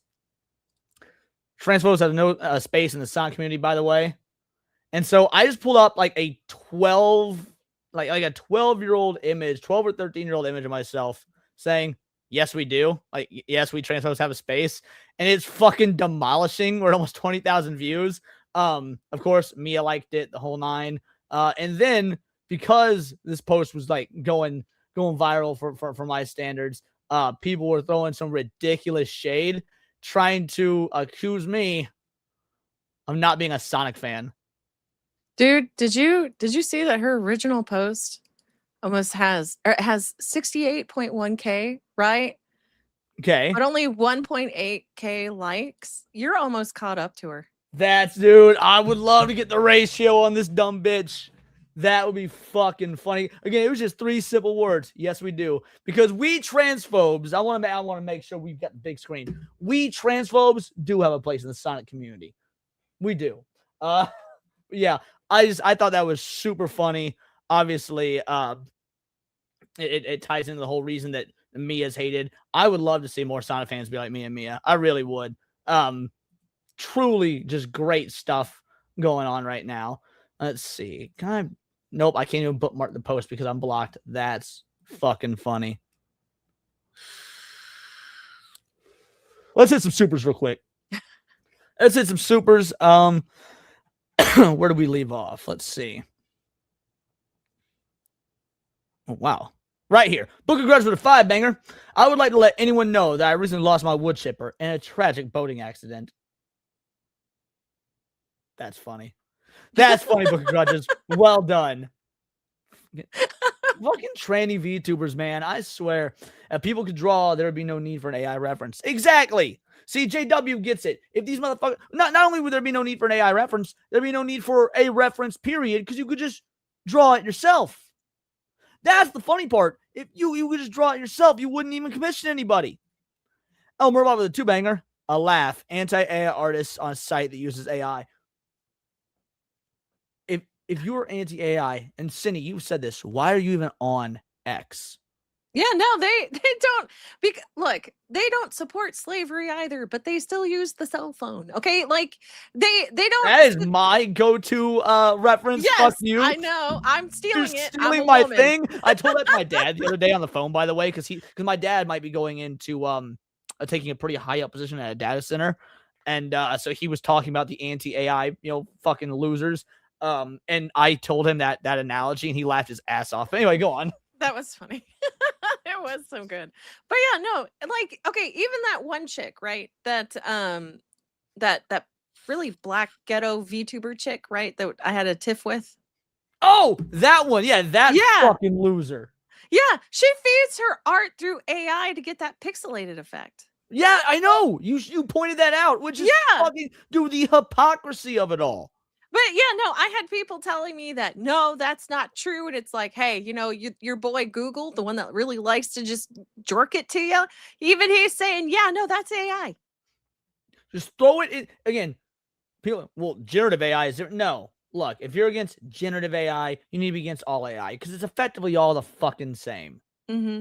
It's all still studying other people's things. It's all still coded and built in a way that uses previous references and resources. All AI is effectively the same. Summer Days with a 2-banger. Check the comments. I bet someone called him a retard. Oh, yeah, we ended up checking the comments, and it was a blast. Yeah, a lot of people called him a retard. It was great. Elmer with the 2-banger. AI, unlike artists, don't take months or excuses. And again, we covered that as well. It is always the most lazy, entitled... Like, I'm trying to think, besides Senny, of the last, cool artists I spoke to.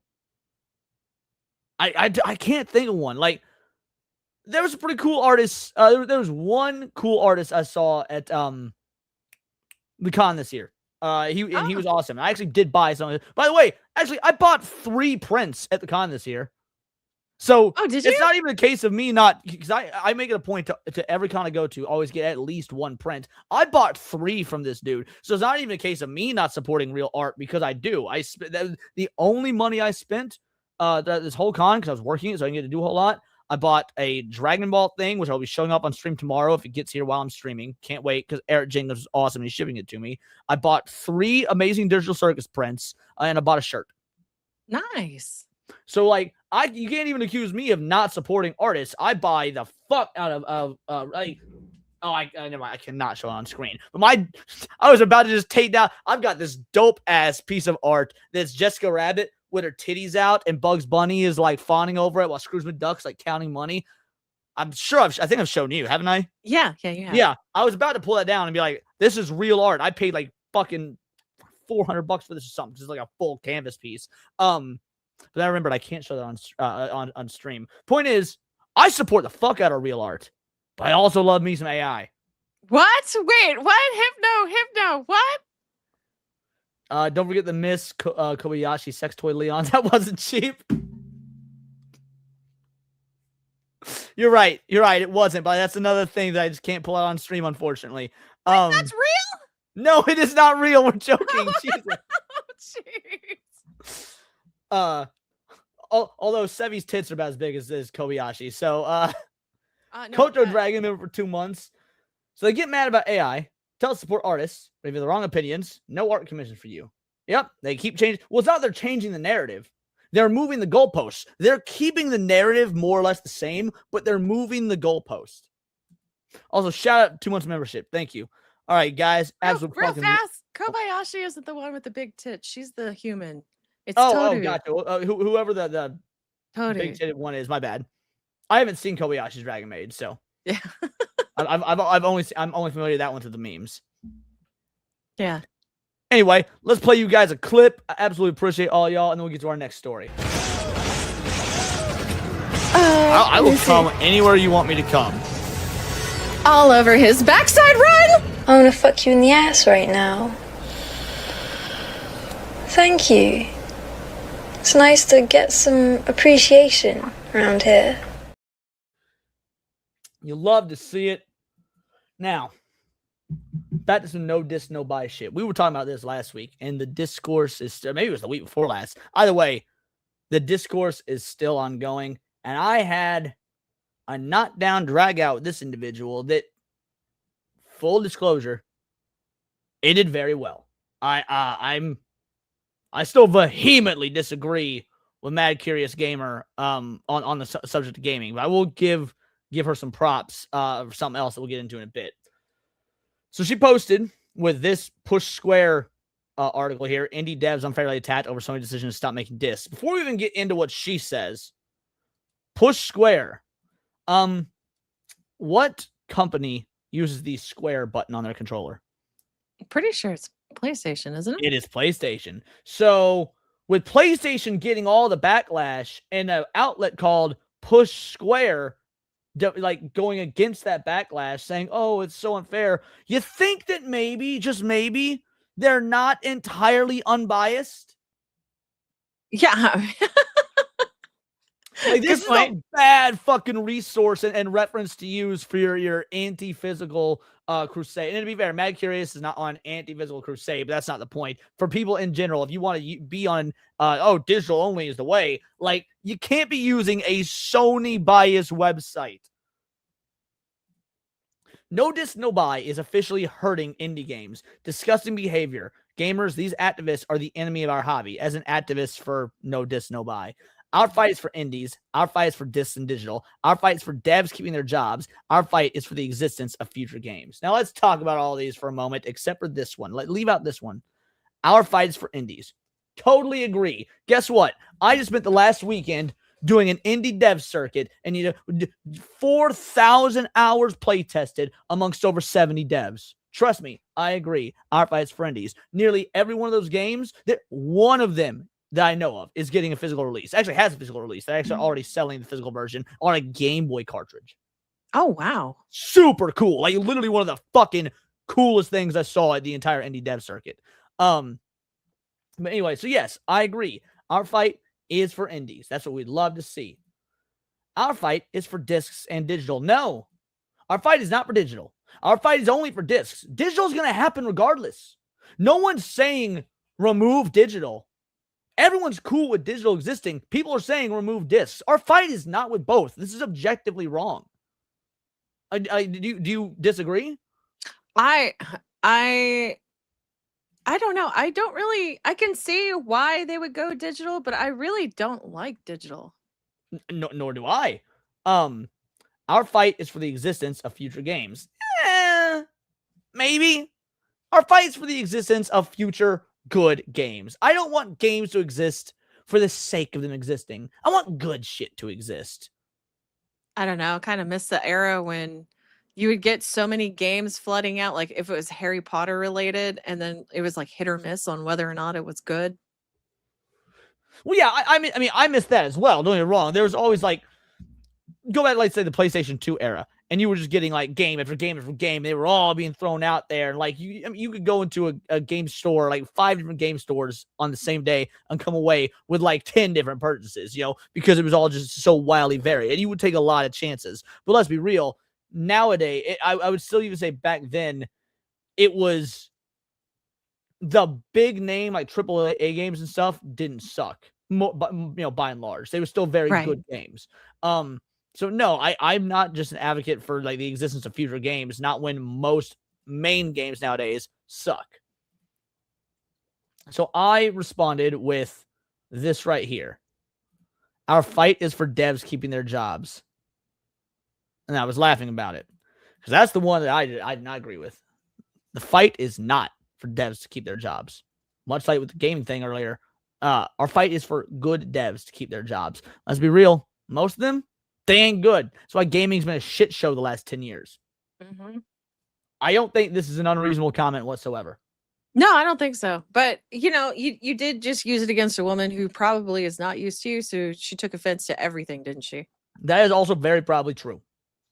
So she responded with, oh, by the way, her original post got community noted. The linked article discusses unfair harassment of indie devs, but does not claim no buy is hurting their sales. Many indies are digital only, regardless of Sony's 2028 production. So, by the way, yeah, the context added says that no buy has nothing to do with the harassment of indie devs.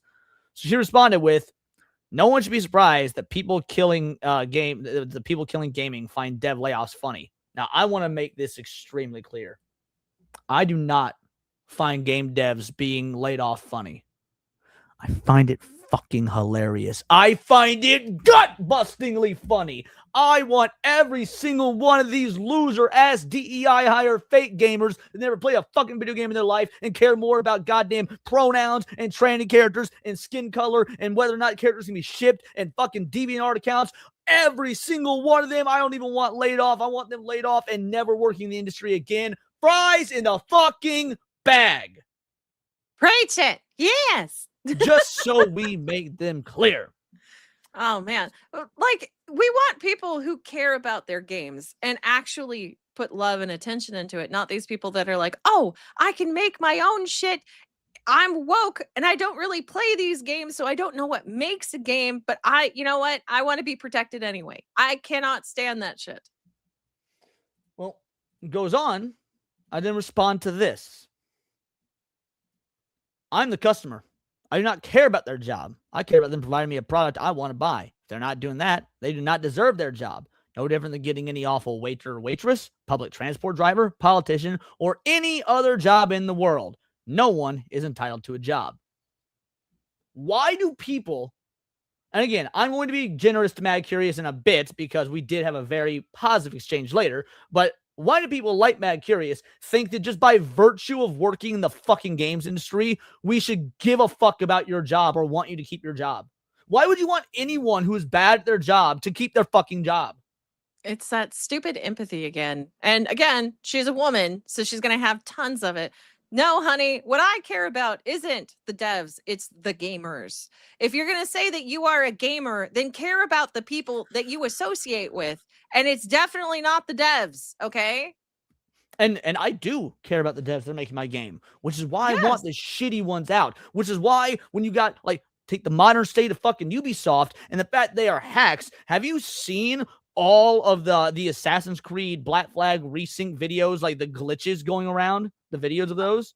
No, I haven't. My I'm not timelines are full of surprised. it. Glitch after glitch after glitch. I mean, the Assassin's Creed Black Flag resync is a buggy, broken fucking mess. So yeah, I do care about the devs because I care about devs that are putting shit like that out, not having jobs when the people that made Expedition 33 are ex-Ubisoft devs. I've put like 140 hours into that game and have not ran into a single glitch.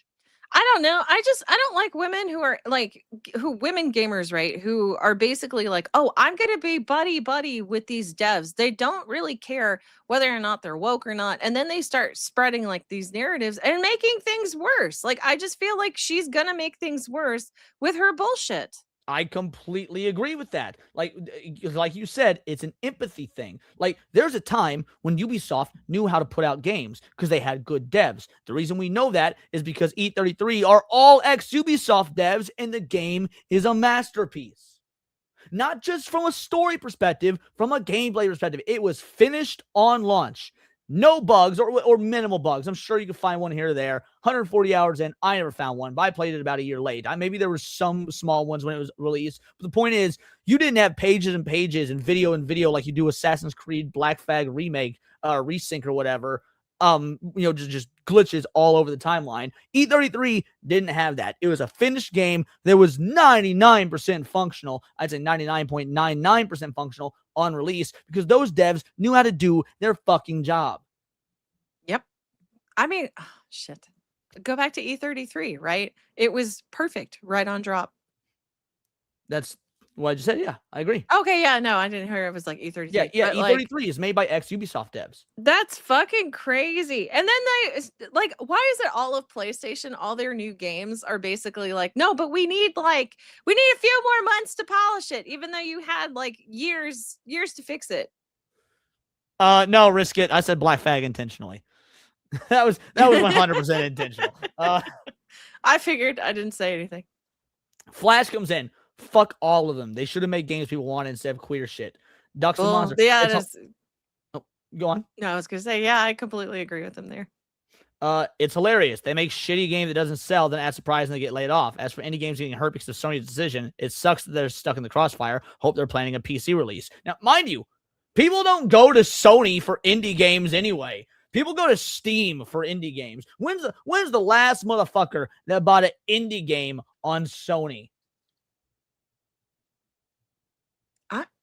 I don't know. Right? Like, Rob, I'm not all surprised about the executives. I'm not all surprised the executives find it funny. Yeah, if they were costing them money, I would too. The only people killing games are quislings like you that would sacrifice their consumer rights and the rights of the fellow gamers to appease a corporation that wouldn't piss on them if they were on fire. The point is, like, so Mad Curious Gamer is getting absolutely roasted. But I do want to give some props to Mad Curious Gamer for this post right here. Now, first, we're going to listen to what Atreus has to say. Then we'll go over Mad Curious' post. This is going to be a 2-video thing because there's 2 parts that I want to address. And I want to do it in a video because I don't want you to like read what I'm saying and then think that I'm trying to be hostile towards you or anything like that. This is a friendly back and forth. I just think it's asinine that you take this position like there's something wrong with us for fighting for physical games, right? You're fighting for less options. I think that's moronic. If you're a digital gamer, that's perfectly fine. That works for you. But the fact that you're out here arguing against people trying to fight for their right to own physical games is some corporate sheep slave shit. And the only argument that you digital gamers really have is that most people buy digital. Well, fucking duh, we're human beings and we always take the path of least resistance. Right here, we got a magical invention called the remote. This device allows me to magically, from my bed, from my couch, from my kitchen, change the channel on my TV without me having to get up to do so. So, of course, most people are going to use their remotes. Does that mean that Samsung, LG, and whoever else make TV? Now, I'm going to pause it real quick. He's got a little bit more to say, but to add to that, his comment about the path least resistance, how many of y'all ever been in a position where you lost the remote, you spent like 5 minutes looking for it, and then you thought, fuck it, I'll just turn the TV on manually because it was least resistant to walk up to the TV, turn it on, instead of just continuing to try and find the remote. Have you ever done that? I've done that so many goddamn times. No, I was gonna say I feel a little called out. Yeah, But, right. TVs should then remove the physical buttons off of the fucking TV. Just imagine if they did that, right? No buttons on the TV, just the remote. Some TVs are like that nowadays, by the way. So what Trey is talking about, there actually are buttonless TVs that are remote only, and I hate that. No, I would not buy it. Nigga, your remote would come with a subscription. The prices of the remotes would go up. The prices of the batteries would go up. You can't use your TV without a remote. Now you got to buy 30 remotes. So that was Atreus' response to Mad Curious Gamer. And she says, this is my friend Atreus. I agree with everything he says about no diss, no buy as a concept, but disagree with the actual behavior of the movement. Anyone who's seen my entire framing of this on my own timeline knows I'm not even close to anti-physical, which to her credit, she's not, but she is still sucking way too much corpo dick for my liking based on what I've seen. I'm actually fighting for physical too. I just think no diss, no buy is filled with gross people posting gross things, and then boycotts are most of the time in the modern day stupid. Now let's talk about this for a moment. Gross people posting gross things. Cindy, what are your thoughts on that? What do you mean, gross people posting gross things? Yeah, what do you mean? I need a little. What does that mean? I don't understand. It doesn't matter what it means. It's the fucking internet. Obviously, there's gross people posting gross things. That's been the internet since 1990 goddamn too. Well, I don't understand what that has to do with no disc, no buy. She's saying that the no diss, no buy crowd are posting gross, hateful things. And people have free speech. Welcome to the U.S. Bingo, bango, bongo. So yeah, I don't give a fuck about people posting gross things. And I I think fight for boycotts physical are most of the time in the modern day stupid. No, it sends a clear message to the distributor or the company that, hey, we're not going to put up with your shit. We don't have to buy it. Yeah, that's the whole idea of a boycott, is to say this, that we as the customers do not want thing, so we're not going to buy thing. And that, in theory, will make the company change its fucking tune. For example, Sonic the Hedgehog. When the movie came out and Ugly Sonic was all over everyone's feed and the internet was set asunder, guess what? The boycott movement started. And what Paramount do? Say, sorry guys, we're going to fix that shit. Oh my gosh. No, it's boycotting is so important. Like, I feel like since she's in such a public space, she needs to know that.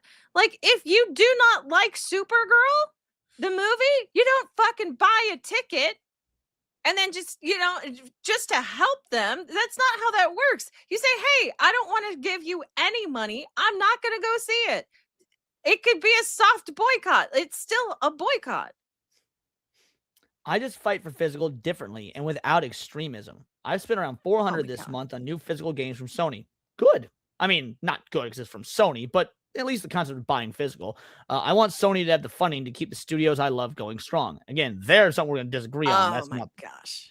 I am more anti-layoff than I am anti-digital, if we're being honest. I want games. How I get them matters less than getting them at all. This is the mentality that is the problem. Now, because this is that empathy that you were oh so talking about.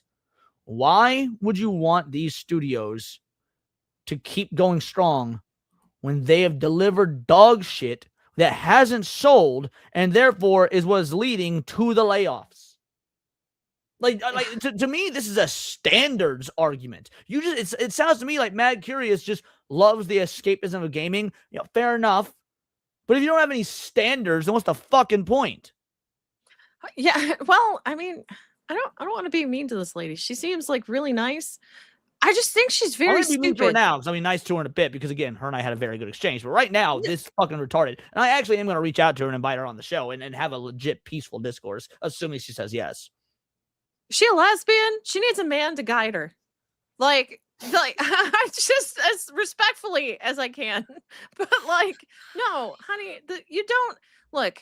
Corpos don't give a fuck about you. Okay, they don't, and they never will. They just want your money. They don't need protection. They need to learn their mistakes when they make them, because you know what? It's still run by a bunch of people. They're still human. And you cannot just be like, oh, but I want to spare your feelings. No, they have none. All they care about is your wallet. That is it. That's the bottom line. But they don't care about your wallet enough to provide you a quality gaming experience. Hence the reason they've not put out any good games and are now losing customers and laying off people from studios.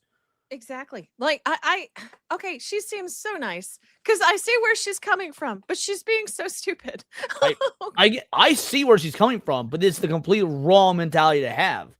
And then like the other part of this is that she's saying I want games and how I get them matters less than getting them at all. No, it should matter how you get them.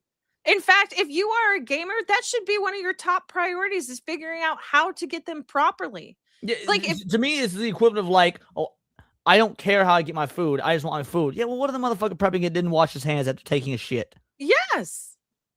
I'd care about how I got my sandwich if I knew that shit hands delivered it to me with his bare shit hands. Oh my gosh. Or they had maggots in the rice and they just picked out all the maggots. Yeah, exactly. I show demand and I get to enjoy my games. I'm not sliding up beside a bunch of gross extremists. By the way, who's being extreme? An extremist would fight for no digital. The people who are saying no disc, no game aren't being extreme and saying give us options. Oh my gosh. Like she's using extremist wrong because an extremist would fight for no digital. Well, that doesn't make any goddamn sense because that Steam would be out of the fucking market for every PC gamer if that be the case. Yeah, that's true. I don't think everything they do is serious. Pornographic images everywhere. Every slur under the sun about an industry that's supposed to be fun. First of all, I've not seen pornographic images. I've seen people post GIFs of sucking the cock of Corpo, but obviously they're not posting actual porn. And maybe there are some, who cares? It's the internet. Obviously there's going to be some people. So there's going to be some people saying slurs. Who gives a fuck? Really? Like, who gives a fuck if you're saying slurs? That's retarded. Life's too short to be miserable for a cause in an era where there's so much to enjoy. But there's not so much to enjoy. That's the thing. Go for it. You're laughing. Clearly you have a thought. No, it's just life's too short to be miserable for a cause in an era where there's so much to enjoy. If you enjoy it, would you not want to stand up for it? And that is the difference between being a fan and being a consumer. Because there are people that enjoy it because they want to consume it, whereas there are fans that want to enjoy it because it's good. They only want to consume what is good. Oh my goodness. I also hate that a hive mind bully me into something. Absolutely not. At this point, I'm definitely trolling them a bit and will continue to for fun. Now, I can respect the fuck out of that. I do the same thing. I'll fight for physical while buying as much physical as I can, but I won't stop buying. Well, you should. You should stop buying, A, if something's bad. B, you should definitely stop buying if there's not going to be a physical release because that's you just showing the company that they are correct in making the digital-only decision, which is, again, taking away your consumer rights. Oh, she's the reason that, their PlayStation is able to go the no disc route because Correct. she's enabling these people. Like she's also going to be the reason GTA 6 does well, despite all the warning signs that it's going to suck so bad. Correct. Exactly. So I feel like I don't really feel like they're fans when they say things like that because they don't really care about the medium. They just care about their own agenda. Well, no, normally I would agree. This, I don't think, is an agenda. I think this is a woman who has not thought through her position whatsoever and is reacting completely on the emotions of people she doesn't like on the internet, saying things that she doesn't like on the internet. I don't even think it's an agenda. I think it's an emotional gut reaction. It's that empathy at work. Exactly. And then she closed out by saying, also, this is what a civil discussion can look like. Many of y'all need to learn how to speak respectfully and without malice. You'll never change minds, make friends, posting vulgar nonsense. Well, the point isn't to change your mind, to change the company's mind, not yours. We don't really give a fuck what you think. We give a fuck what the company does. I'm sorry, but I can call you a retard and still say it respectfully. Right. Just say it with a smile. Yeah. And again, as far as posting vulgar nonsense, dude, you're on X. The fuck are you talking about? Welcome to the internet where no one gives a fuck about your feelings. Correct. Now, to give her some benefit of the doubt, Kata posted this. So you watch Doomsday first to get the nostalgia slap out of the way. Then you finish the day off with an actual movie in Dune 3. I said, Neither one are actual movies. They're exercises in the destruction of source material. Now, at this point, she does not follow me. We end up following each other after this discussion, but at this point, she does not follow me. She goes, I'm surprised this could happen with how vehemently we disagree on the gaming industry, but we very much agree here. Most adaptations are an offense to the source material. I respond, I like to think I'm a reasonable individual. We can disagree completely and have no hard feelings, because yes, I think you're absolutely correct. Nearly every adaptation, it's supposed to say, is a complete and utter bastardization. If I'm a fan of the source material and there's a comment that it shouldn't be being adapted, I want adapted properly. Fans deserve that much. Dune happens to be my favorite book series of all time. I loathe these films and how much they are lauded. And I did a quick. Also, there was a lot of typos there because I'm using talk text outside the airport. Love that. We're similar in that way. Most people who disagree with me recently are not going about in a way where I think we'd ever have much of a normal conversation. I'm always glad to meet people who can discuss without malice. I feel your pain about Dune. It's how I feel about The Last of Us adaptation. Makes me actually angry every time I remember it exists. I told an anecdote about my dad who was liking Last of Us. The Joel thing happened, and it was like, seeing The Last of Us 2 discussion all over again. She talked about how she hated the casting. I did as well. I don't know. I don't think it's a case of she doesn't want to talk to people that have malice. I think she doesn't want to talk to people that'll hurt her feelings. Well, the thing is, she takes her, at least my read on it, she takes her feelings being hurt as a malicious attack. No, sometimes people just say things. It doesn't have to be malice. Oh, I mean, I agree with that. I agree with you in that regard completely. Like, people say shit all the time. How often have I said insane, ridiculous shit to you? That it doesn't have any sort of malice. It's just insane, ridiculous shit. Yeah, no, all the time. Actually, anytime you open your mouth, really. See, bingo, bongo. You get it. So it's not like this person is completely without being able to have a conversation. I just do not think for a moment she's actually thought through her positions. Yeah, no, I have to agree with that. I feel like, and that's why I say she needs a man to lead her. Because I feel like she's almost there. Like she could be converted to believing in, no disc, no buy. She needs to hear a really well thought out argument and line of reasoning, and then appeal to whatever and one that doesn't get her in her feelings. Yes. All right. We got one more topic. Now, we're going to watch this video first, and the video will be most of the topic. Then I just want to show off some tweets about this individual getting utterly fucking destroyed. But, gaming's back, baby. We got titties in Fortnite. Unless, of course, you are a super right-wing rage grifter that thinks that titties is a bad thing because Gunnar Gate, something, think of the children. No, What? My whole view, especially with any of this, is like, my kids are too young for this. Like, if you guys are watching visually, like Poison Ivy, she is scantily clad. As an adult, I'm unfazed by it. It depends on the age of the kid, like, okay, yeah, it's not going to be like if you're 17, 16 years old, not a big deal. It's a teen rated game overall. Bingo, bango, bongo. I was going to say it's for teens. Why are you letting your kid play it? Like you said, the game is rated T for teen. Why are you letting a kid play it? You are exactly correct. Also, it is the summer swimsuit edition. Have you never been to the beach? No, he's gay. Like, Look how white he is. Choosing to die on this hill of, Fortnite's too sexual for children when it's a T for teen game and there's swimsuits. What are you doing, bro? And learning this, I went and immediately just deleted Fortnite from my kids' consoles. So for the age ranges, I have one 12-year-old as the oldest, who I'm like, yeah, I think you're okay to play it. She's a girl. Like, I'm not worried about her. Okay, so his oldest is 12. Great. So he's making the decision as a parent. He is deleting it from his younger kids' accounts. Yeah, you know that Fortnite, if you were doing your job as a parent, you would know that Fortnite has parental control options. This skin, by the way, is not even viewable unless your account is marked 13 or older. Yeah, you know what? I think you should start finding parents to just let their 8-year-olds on these kinds of games when it clearly is marked. I agree. Find the fuck out of the parents. Like, it would stop a lot of problems, but no, we're not getting that.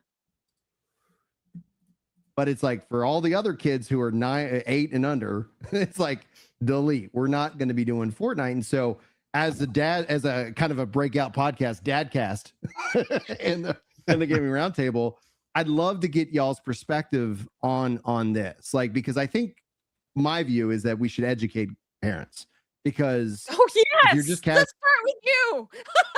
Please. Yeah, educate parents in the fact that you can use parental fucking controls. Oh my gosh. Or I don't know. How about you don't use like the PlayStation as the means of being the babysitter? There's Like also that. there's so many ways to circumvent this. Or I don't know. How about you teach them how to respect women? Just be like, hey, son, I realize she looks hot, but you know, a woman is more than just her body and her outfit. You could go that route. She is? You could just, well, I mean, you know, but just you tell that to kids, okay? Okay, But okay. like, yeah. So I mean, like, be a parent, like, be an actual parent. gamer dad, maybe you're not paying attention. I wasn't even aware of this. And there it is. Maybe you're not paying attention. I wasn't aware of this. Then you fucked up as a parent. You should be accustomed to the content that your kids are watching or playing or reading or whatever it may be. Listening to if it's music and you don't want your kid listening to fucking gangster rap at 7 years old. Oh my gosh. Oh, you know what? Why don't you take your kid to go play Call of Duty or something? Honestly, that's way gayer than this at this point. And Wow. once this kind of came up and it hit my feed, I was like, nope, it's gone. Like, I was like, I'm not going to mess with this right now. Okay. Maybe when they're older, we'll reintroduce Fortnite. But I'd like to go with your thoughts. Lona, you want to jump in on this one first? Oh man, yeah, I went full rant on this because and don't let Marvel Rivals sneak out the back door. They're worse, and they're also Of course teen-rated. you'd And rant at this. Look at you. Little gay boy. They're worse. Jesus. They're all. Sorry, go on. I thought you were finished. My bad. No. They're worse. Yeah, Captain America's fucking packing. Okay? Like, Yep. That's Oh, America's dick. yeah. Yes, it is. Oh my gosh. But you know what? It's called, again, parenting. How about you don't leave your child unattended on a console? Like, how about you make sure they're playing an age-appropriate game? Well, he's like, oh, Marvel Rivals is even worse. Bitch, I could tell by all y'all's ages, you're roughly the same age as me, right? We're all, dads in our 30s. Dude, the games we play as kids straight up had worse. But they were also rated M for mature or T for teen or whatnot. These are fucking swimsuits. If you're Yes. hey, let's go touch grass, children. It's the middle of summer, no video games. Let's go to the city pool. You're going to see broads dressed like this. And now in modern day, like way worse. They're going to be wearing way less. I've been to Six Flags. I know. I find this to be a problem for so many reasons. Number one, Guys, we're listening to the female Melanie Mac. we're listening to Melanie Jack right here. if we look at Harley Quinn, we could say that's a swimsuit. She's covered. I don't find Harley Quinn's outfit to be one of a sexual nature. Okay. Looking at Poison Ivy, trying to argue that that's a swimsuit and that's just like a normal thing. This is 100% sexualized, signaling sexual energy. If You mean the character Poison Ivy that literally uses her sexuality to Lure attack men in? Yeah, to lure in men. And again, this is a swimsuit. I've seen. You could go on Amazon right now, and I don't want to put that in my search history because I'm going to start recommending me a lot of feminine products and whatnot. But I could easily find this swimsuit all over Amazon. Oh no, you'd find way worse. People were showing me what kind of swimsuits are out there on stream once. That was crazy. Like, I cannot imagine they're allowed to wear those in public, but apparently they are. So who the fuck knows? They could have gotten worse. They were lucky. tell me it's not, I am so sorry. I don't believe you. And I feel like you're trying to sell me something. Okay. The other problem I have with this is not where these games started. Rivals didn't look like this when it came out. Yes, the fuck it did. On release, gamers were lauding Marvel Rivals for being like not being afraid to be sexy. What are they talking about? Oh man. And Sue Storm's like first skin? Are you kidding? People were like, step on me, mommy. Like it was a good skin. I still think it's hot. Like I don't know what they're talking about. It is sheer insanity. And now it does. Fortnite did not look like this when it came out, and now it does. I do not like feeling like boundaries are being pushed against because it's very concerning. As What the fuck are you talking about? Dude, when you beat Metroid, when you got the secret ending to Metroid in the original game from like 1986, the reveal was that it was a female in a bikini and all that fucking and Samus's armor. You didn't even know you were playing a girl until you beat the game. You beat the game normal, you see it's a girl. You beat the game with a secret ending, you get bikini Samus. Even like child-friendly Nintendo put Samus in the Zero suit with the book and the full, sleek, sexy body. We've had Bayonetta. What do you mean boundaries are being pushed against? This used to be the norm, and they changed it. They took that from us. Now we're finally getting it back. Yeah, for sure. I'm sorry, but this guy at the bottom looks like a bed shaker for the Mormons. a parent, okay, I have to take training about very serious things that can happen to children, because if you're a first reporter, like if you're a coach, if you're in an authoritative position and a kid comes to you and says something has happened, you are bound to report that, right? And the training is very disturbing because you learn all the statistics and it's never fun to go through it, but it is of the utmost importance as adults and parents to care for these children, okay? Correct. So do your fucking job and just monitor what they're playing. Don't try and force it to go away, you censorious cucks.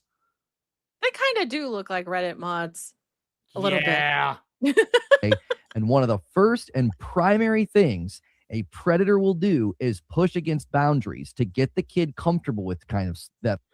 I would totally agree that Fortnite is predatory because of microtransactions. Watch about Fortnite having, training little Timmy and Tommy to steal your credit card when you're not looking so they can buy their 87th $6.99 skin. Oh, man. That's or the they're sort in of predatory behavior you should be bitching about as a parent, not whether they're wearing a fucking bikini. Roblox. How about you be angry at Roblox? Fucking facts.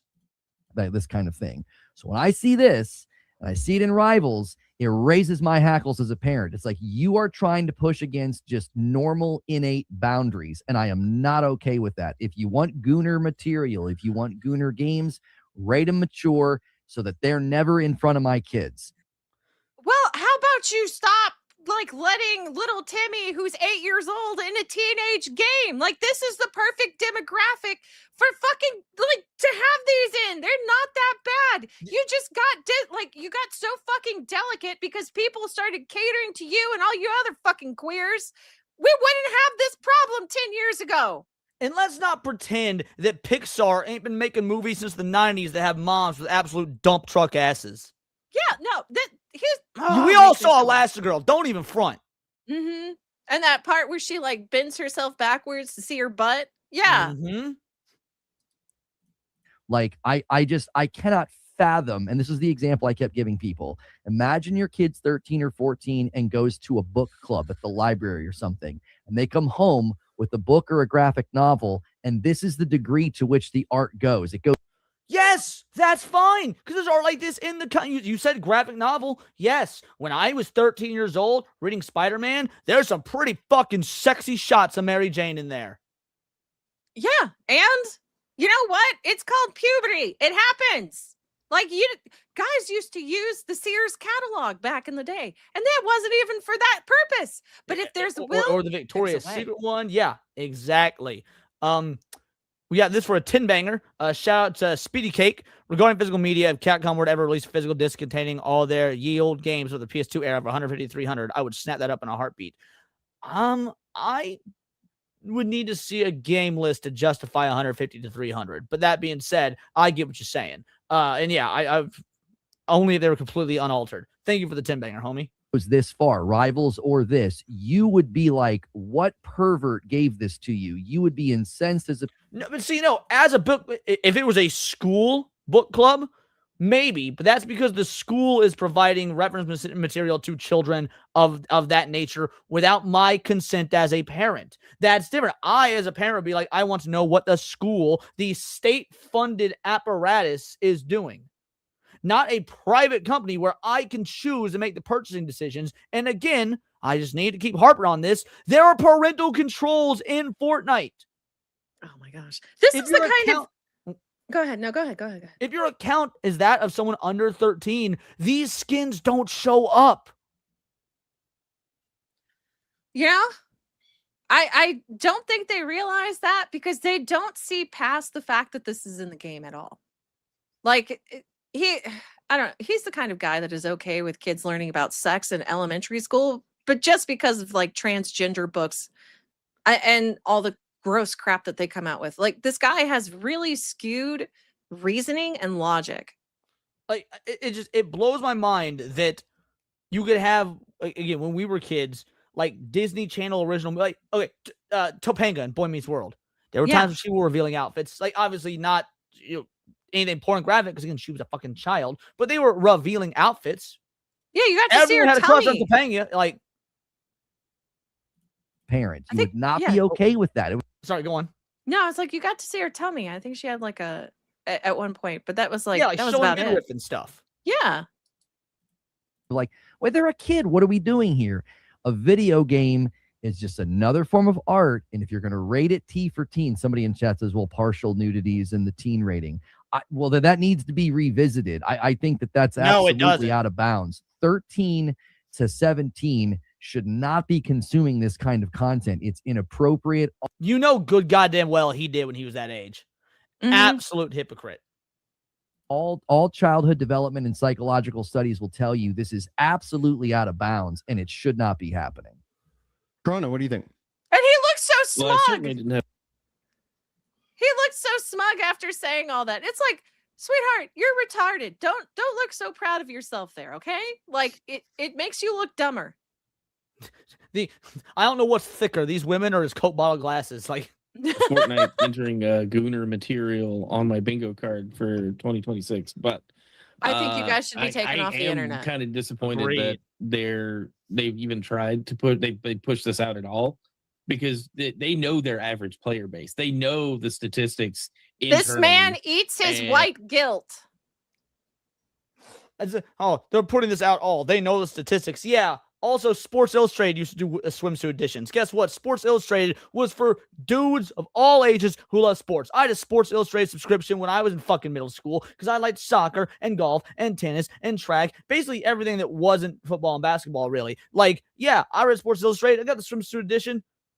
It's not like it's fucking Playboy where you're seeing full-on bush puss. And somebody still greenlit this. And I'm with Lano on this. Like, I don't even want my daughter to log into this game as much as we have played Fortnite together. I don't want her to even log in and see this stuff. You know, like it's Oh, great. like, How about you take her outside and get some exercise? Yeah, I don't want my daughter to log in and see this stuff. No, but I bet you good goddamn well your daughter watches who knows what on YouTube that you're not paying attention to, or scrolls TikTok or Instagram where there is way fucking worse. Oh yeah, you know they're not monitoring their kids. This really is all virtue signaling from men. I hate when I see men virtue signaling. It's the most woman thing for them to do. I couldn't agree more. you know, and again, Harley Quinn. Okay, I can argue like, yeah, she's in summer swimsuit mode or whatever, but the degree of change that they have just kind of pushed out all of a sudden is very odd. You know, He's never because interacted they've with a hot had woman in his life. female designs before, and now they're You see how big he is? accentuating all of the Obviously. sexual nature of it, and it's just I'm just blown away that somebody greenlit this within Epic, knowing that like their audience is so young, and maybe they're just trending older. Maybe that. If the audience of Fortnite is so young, which I would need to see actual demographics posted to show it, because let's be real, Minecraft, audience young, Roblox, audience young, Fortnite, maybe, I don't know. I'd like to see some demographics proving that they have a majority young audience. If it's not, or even if it is, it's a T for teen game. That should still be up to the fucking parents. Yeah, Like, look, they cannot accept accountability. Again, Right. woman behavior, and They- It's a prevalent problem with parents. They can't just say, "Hey, I wanted to play the video game, so I'm going to have my kid play it, but when something happens that I don't like, I'm going to just use my kid as a shield." And use your kid as a shield. The idea of abdicating all parental responsibility to the state, to Big Daddy Corpo, to both is the most bitch-made anti-masculine behavior I could possibly fathom. That's the thing now. But like, I Oh, know let's hit that super real quick. Shout out, I appreciate you. Juna Main with a 5-banger says, simmer down, big fella. Just some feminine beauty. Based. Thank you, homie. that my kid being 10 and a lot of her friends, regardless of gender, they all know what Fortnite is. They all play Fortnite. So you're telling me 10-year-olds know what this is, and they've already seen this, and this is to me it's unacceptable. Yeah, 10-year-olds see billboards on the highway when you drive. They're also like show off, swimsuits and whatnot. Yeah, no, I bet you, like, his kid is going to end up dressing like the biggest skank on the planet. I kind of fucking hope so. Just as a parent, purely as a parent, completely unacceptable that they've gone this far. Oh, completely unacceptable. Speedygate with a 5-banger. You know, we're damn sure he played games like DOA Beach Volleyball, too, as a kid's age. Yeah, I, as a kid, played DOA Beach Volleyball. Mind you, funny fucking story. I went to the arcade years ago. It was me, my dad, my little sister. I must have been maybe 10 years old, give or take. My little sister was 4 years younger than me. I put her about 6. We were playing Soul Calibur 2 on the arcade machine. And my little sister chose Ivy. Anybody remembers Ivy in Soul Calibur 2? Y'all know, right? And that game has some jiggle physics. Most people think of Dead or Alive and think of jiggle physics, but Soul Calibur had them as well. And so we're playing on the arcade machine. It's me versus my sister. And my dad leans over my 10-year-old ear and goes, "Hey, look at the way her boobies jiggle." Look how you turned out. You're well adjusted as an adult. For the most part. What do you think, T? Yeah, this is a little wild. I never really been a big Fortnite person, but I remember never seeing characters. I've seen people play it, but nothing to look like this. You know what I mean? And as a dad, I think I may have, he's 6. We're very particular about what he plays. Like, we don't even let him play Roblox, Minecraft, any of those, just because He's I don't want 6! to. I would hope not. I mean, props to him for being in his son's life, but holy shit. Like, you actually have to be a parent still. Like, good job. You got step 1. Now you need 3 through 5. Did you mean to make a second racist joke there? Yeah. 3 through 5, 3/5? Oh, that was a really intelligent joke for you, so I couldn't tell if you just accidentally made the best racist joke ever or not. Book of Grudges with a 5-banger. Do these cucks ban their kids from the public pool and beach too? They wouldn't even let their kids watch the streets of Honolulu here and walk the streets of Honolulu here in Hawaii. Yeah, like that's again, or as gay as it is, fucking SoCal. Like SoCal just has bitches that would just walk down the road like this. It's fucking normal. Thanks for the 5-banger, homie. I know there's a way you can block certain things, Mhm. but these games that you can interact with people live and talk, we're very cautious about what we let him play. But there's parental controls. I hope you'll use them. Now, again, if you say you're cautious about what you let them play, that's also fair enough. Like, maybe you won't let your kids play this stuff. As long as you're not advocating for banning it, for removing it, because that's the problem at the end of the day. These fucking corpo cucks advocating for censorship because it's the slippery slope argument. Oh, sure, censor this. You don't like this, censor it. Yeah, well, they censor the guns from Fortnite. Turn them into squirt guns. Well, wait, why are you taking the guns out of the game? I only wanted a little bit of censorship. Well, it's because of gun violence and your parents, and like gun violence happens in schools. So we're also doing this to protect the children. What are you going to say then, bitch? No, then they're going to be like, oh, well, now they're overstepping. Well, you're the one who caused it. Yup. I got a gift sub on Kick, by the way, Leon. Yo, shout out. Sorry, the Kick stuff does not promote over here. Anytime there's a sub or anything over on Kick, definitely let me know. Shout out, Volmer. Thank you so much for giving a sub, getting it over to Cliff420. Absolute legend. I want to make sure we call it the Kick people as well. We just don't get notifications on the StreamYard side for Kick for some dumbass reason. always notify me, and I will make sure to call out the kick things. Thank you. But this is a little wild to be Fortnite, to be that I've seen very young kids play. And like you said, it could be skewing a little bit older nowadays, but for me and looking at people play it, they were always fairly young. So yeah, this is a little wild that what they came from to now looking like this.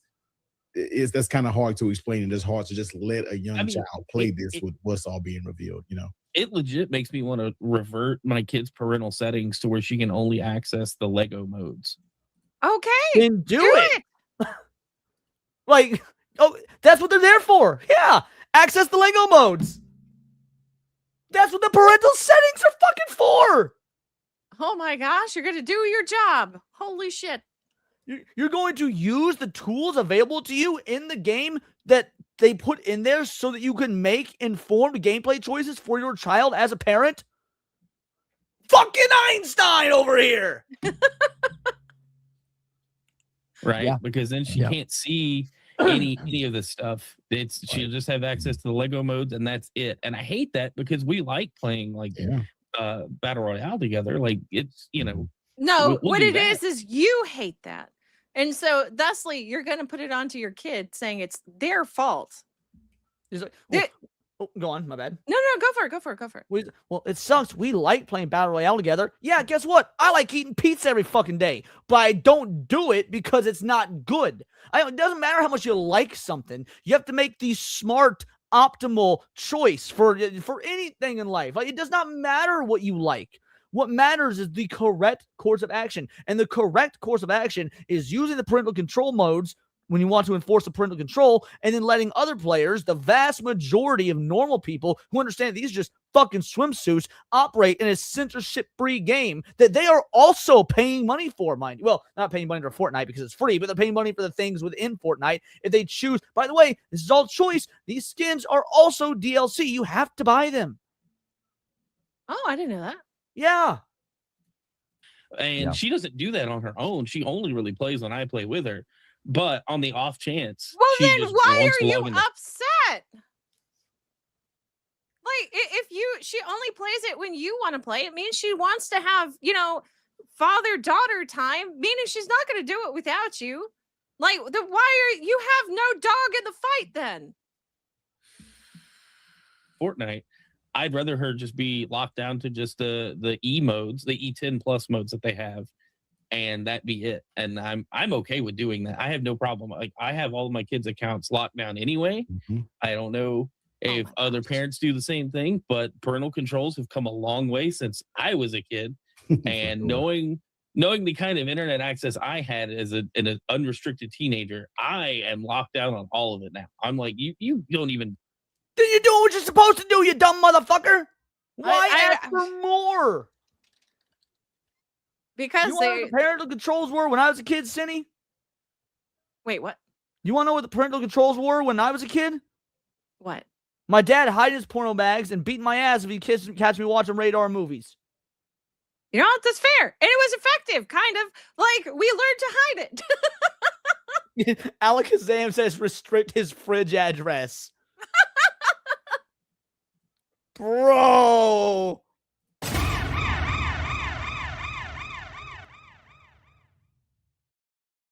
Damn. Go online without me knowing. Right? I was such a sheltered teen in this regards because the internet came out, and I spent my time trying to find like updates and images of new Mega Man and Final Fantasy. Like, I was like, oh yeah, and you'd wait for it to slowly like load in the picture, etc. Oh, it's wild. But yeah, the parental controls, man. Like I said, we lock it down. There's plenty of games that my son has showed me, and I'm like, you know what? You probably really would enjoy that game and just be innocent playing it, but. Nah, it is, and I heard I have to say no to so many games, to the games that he can actually play when it comes to his Switch and different things like that, or taking my iPad and going on YouTube gaming. It's just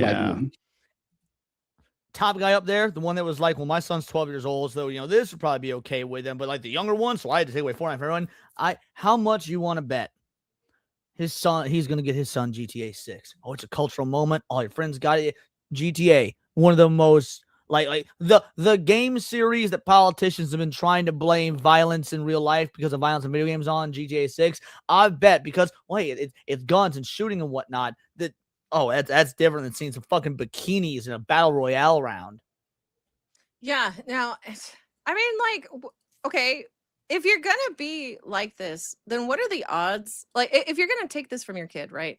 What are the odds that your kid's not gonna go to a friend's house and play it there and see it anyway? Also, that's an excellent point because I absolutely did that with some of my friends back in the day. Do you remember? Maybe you weren't aware of this. I don't know. Like a year, 2 years ago, when I think it was about a year ago when AI Darth Vader hit Fortnite. Vaguely. Players broke that AI into having Darth Vader saying slurs within minutes. Oh, that's beautiful. You tell me what you think might be worse for 8-year-old Timmy: some swimsuits or hearing Darth Vader drop an N-bomb. I mean, it's a To me, good both are cultural based, moment but- together. Can't play half of those games. You know what I mean? So Right. you got to be just cautious of what your kids are doing online. It's just a weird place from back when True we were pal, we don't online. do that It was unless a there's little super bit more chat. innocent. Now it's just ridiculous. Yeah, we had already banned Roblox from this house. Go ahead, Lana. Well, and people want to bring up like, well, it's a game where you shoot guns and use melee weapons, and I think there's a profound and categorical difference. But Uh-oh. I don't know what was said. What did I just tell you? What did he say? I didn't hear it. Let's roll back the clip. Also, yo, shout out 500 kicks from D. Wimmerell. GTA, yep, hot coffee. GTA San Andreas, hot coffee. Shout out. Thank you for the 500 kicks, homie. You absolute fucking legend. I appreciate you. As for what he said here, I'll roll it back because you can't make this shit up. And Roblox from this house. Go ahead, Lana. well, and people want to bring up like, well, it's a game where you shoot guns and use melee weapons, and I think there's a profound and categorical difference between going. What I just say about the GTA stuff. The Yeah, violence they're in gonna- video games. Oh, violence is totally different than seeing bikinis. How? I don't think, I mean, like, if you're going to get on your moral high horse over a swimsuit, you should also be on that same moral high horse over violence. Like, I think it's categorically worse to show kids somebody getting killed than to see a Thank you for woman the in a sub over on bikini. Kick. It's bussin'. Sorry, continue, Cindy. No, I just think it's worse showing a kid somebody getting killed and dying than it would be to show them a bikini. Like, they don't even notice until you make a big deal out of it. Right. And that's the thing. For kids, and again, this isn't for kids, as we've all established, it's T for teen, but even for kids, let's say 8-year-old little Timmy, they're not going to make this sexual. If your 8-year-old kid has made this sexual, it's because they already know some sexual shit, and that's not okay, because all 8-year-olds know what a bathing suit is. It's called the bathing suit skin. 8-year-olds don't make shit sexual. Like, it's kind of weird that they are thinking 8-year-olds will make shit sexual. Yeah, that's true. Lexus says around 11 to 12 is when I started noticing. You mean like the normal puberty age? Exactly. Man, hot coffee. That was sorry. Going back to that GTA San Andreas hot coffee. That was man. What a time to be a gamer. What a time to be a gamer. D. Wimmerell. We got some other super chats. Let's hit those real quick. Shout out to Gal Carry Mod member for 10 months. Fuck Sony. Just got myself a PS3 Slim, going to jailbreak and get some physical games with it. My man. Evan with a 5-banger. And also, again, thank you so much for 10 months membership. That's legendary. You're almost that Super Saiyan God level. Evan with a 5-banger. I care a lot about gross people posting gross things. Often it makes me laugh, so I don't want it to stop. That was in reference to earlier. That gal. That was funny. The mad run crazy to the gamer. restroom. This creature deserves the gulags. Be right back. What was that? I'll be right back. I gotta pee. Oh, that's fine. I'll hit supers and then you can come back. Does YouTube not let you type in gulags? That's crazy. That's the case. Billy, is that Aoki? Hold on, scroll up a little bit. Yeah. Okay, Billy Aoki. Interesting name. I think she needs the pill. Try Cox again. I didn't realize I missed this when we were doing the last segment. Thank you guys. Some of days with a 5-banger. Hey, shout out to Sony, though. I asked 12 vendors at SEGE, and all 12 said they were extremely busy. Most sold item, PS2, PS3 games. Congrats, Sony, you do that. That's true. When it comes to physical game stuff, dude, like the physical game, because SEGE is basically a physical game convention. That's what it is. You go there for physical games, and they were selling like motherfuckers. So guess what? You made the secondhand market explode this weekend. Complete Game, remember, for 8 months. They act like they don't, that no kids, they act like, oh no, think of the kids. When I was 12 to 13, I had a stack of dirty mags. Who cares? Most kids did, mind you. Most fucking kids did. Like, at one point or another, you found your dad's collection, you found your dad's stash, whatever. Like, it happened to me. It's not a big fucking deal. It's just you have to have the proper talks with your kids as parents. I'm not advocating, obviously, for giving kids porn. I don't want to get twisted. This is out of context or whatnot. I'm not advocating for it. I'm saying be a fucking parent. Eventually that time's going to come. Fortnite's not the problem here. If I recall or remember correctly, Minecraft actually has a lot of older players because it's been around for so long. So I think the player base is still majority young. Yeah, Minecraft is so massive. The demographics are going to be so widespread. But yes, there's still a lot of young kids on it. Book of Grudges for a 2-banger says, this gives me D&D Satanic Panic vibes. Well, it's even more so than that. Like, first of all, you're 100% correct. But it's also such a normal, common thing in the nowadays. It's like when Matt Walsh says that anime gives satanic vibes. Now, I remember when, the D&D Satanic Panic or heavy metal music, is like gotta remember, I remember Columbine. Columbine, they tried to blame on fucking Marilyn Manson and Doom. Like, oh, these kids went in and shot up a fucking school because of Marilyn Manson and Doom. Next thing you know, you have to have the parental advisory sticker on all the fucking music CDs. You have to, I think, I could be wrong, I'm pretty sure it was Mortal Kombat. Mortal Kombat was the reason that the ESRB was even invented. And now the ESRB don't mean dick, because you've got games that are rated M that have nothing in, like wasn't Dragon Age Veilguard rated M? Maybe that's a bad example, because you know what, that's got like tranny shit in it. And you're right, we don't need kids listening to that. The point is, it's so inconsistent. What's the point of the ESRB if it's going to be inconsistent? I mean, same with the rating system for movies. It is irrelevant if you're not going to be consistent with it. Speedy Cake from 5-banger says, what will you bitch about next? Swimming lessons? As a hormonal teen, the amount of other teens at the time in 1 to 2 piece bikinis was wild. Okay, let's be real. Every single boy in their hormonal puberty phase or whatnot checked out girls at the fucking girls your own age or older, a lot of times older as well, when you were at the pool, when you were a teenager, or when you were 11, 12, getting in puberty and whatnot. You always looked at the other girls. You thought that's what the game is rated T for teen. Y'all are on fire tonight, chat. Y'all are absolutely on fire. Welcome back, Cindy. You ready for me? Thank you. Yeah, go for it. Into a game where you are going into fantasy action, driving a car and jumping off a cliff, tearing down a house with a pickaxe, or shooting a gun. Those are obviously not things that the child is then going to then think are categorically okay. This signals something. So by that logic, wearing a swimsuit during the summer is not categorically okay? No, I guess not. Else. This is signaling that this is attractive, this is good, this is beautiful. It is a form of communication. We should be showing our kids shit like this to say, hey, don't be fat, slovenly fucks. Take care of your body. Keep it healthy. Maybe don't dress like that, but like have some self-respect. Like that. But he's like, oh, things like this are okay. Yes, your body being in shape like this, that's actually a very good thing. That's the issue. Like, you are sending a signal of like, well, this is what an attractive skin or an attractive outfit or woman looks like. Well, this is what an attractive woman looks like. And bathing suits are often meant, bikinis specifically, to be attractive. Like, fucking duh. Like, yes, it obviously has a utilitarian purpose. The utility is it is made to get wet.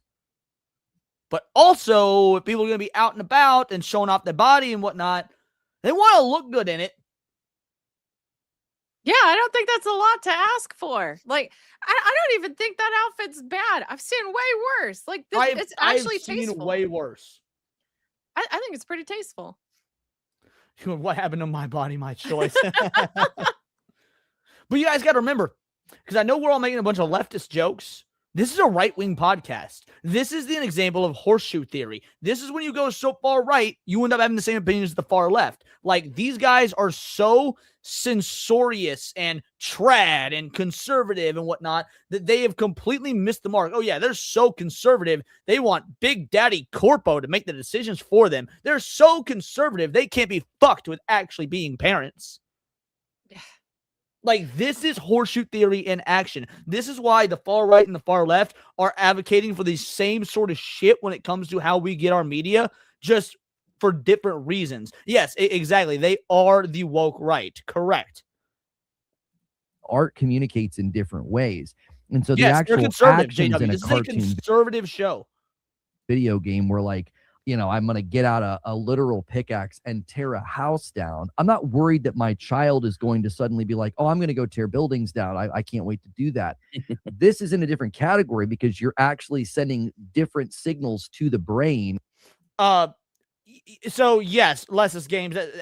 You are partially correct. You're technically correct. There's a long diatribe to go on there about it, but I'm just going to grant you that you're technically correct for now. About different things like body parts and what is beautiful and what is good. Art is not benign. It is not. It communicates to us and it says something. Art is And not. to boys, this says, I like women. Well, but benign is not the correct. That's not the correct usage of benign there either. I'm probably not. No. Like benign means gentle or kind or harmless. Like, so when he says that art is not benign, it absolutely. I think he's meaning harmless. Even if that's the case, it can be. Like when he says art is not benign, that's an absolute. Art absolutely can be benign. Like you try to tell me that dogs playing poker. I'm sure you're familiar with that piece of art, dogs playing poker. Oh yeah, yeah. Is that not benign? Yeah, it's benign. What is harmful about dogs playing poker? Unless they go on a tangent about how, oh well, you're teaching kids it's okay to gamble. Not Even really. that argument wouldn't make sense because it's an absurdist piece because dogs can't play cards. Maybe they want to trans their kids, right? So they're like, no, you cannot look at a woman like this, and be like, hey, I find her attractive. They want them to be. I'm actually kind of scared because that could actually be a thing. Well, but and I would laugh and agree with you if this were a left-wing show, but the fact that it's not is even crazier. Oh my gosh. And so these are not in the same category. People are trying to act like, oh, but you're letting your kid play a game with guns or whatever. And it's like that. No, these aren't. No, it should be because it's in the teenage category, you dumb cock. Well, he's also making the same argument. He's basically being like, well, they're not going to think that using guns is okay, but they are going to think that using the swimsuits is okay. Why would they think that using guns? If your argument is seeing swimsuits will make them think that swimsuits are okay, why would it not also apply to, oh, they see guns, they think guns are okay? Yeah, I don't get this. I don't get their mentality. I need them to just stop because people are going to listen to them and then they're going to get the wrong idea. Why are they not getting? Now, mind you, I don't think anyone is going to listen to them, but I'll explain why because this video is almost done. Okay, go for it. These things. Yeah. So that is the end of it. Here's why people are not going to listen to them. A, community noted. Fortnite already features parental controls and age-rated modes. The new Poison Ivy and Harley Quinn swimsuit skins shown in the video are restricted to modes rated T for teens age 13+ and cannot be used in modes rated for younger audiences. And then they got wrecked. And I mean wrecked badly. Mature content. It's women in a bikini. 6.4 thousand likes. Savvy eviscerated them. For kids 8 and under. So not only did you create the problem you have, you also solved it. I listened for about 30 more seconds, skipping around before muting. You lot are the issue. The game is rated T for teen. Anything you give your kid, you choose. You don't want to? Don't. You do? That's fine too. If this is the parent's choice, you choose to let your 8-year-old play a teen game where you know adults are mostly playing. This is you also know it has a peer-to-peer communication where you can be verbally interacted with and hear far worse things than what the pixels are wearing. This pretentious pearl clutching needs to stop. There's an endless sea of games for children who do not need to play Fortnite at 8. You don't need to be playing Fortnite if you find it problematic. You're sexualizing it. You can appreciate fiction and anatomy without claiming it's pornographic or sexual. This invocation of these words is deliberate, though, thinking it will get them the censorship they want. Stop hiding behind kids. Stop being irresponsible. Stop it. I love Chibi that. chimes in. There's a thing called parental controls. Use them. Stop having companies and governments babysit your child when you should be an active parent using the tools provided to you. Stop making everyone else suffer for your poor parenting skills. Also, if swimsuits are a problem, never take your kids out swimming at the beach or pool again. I mean, bro, cooked.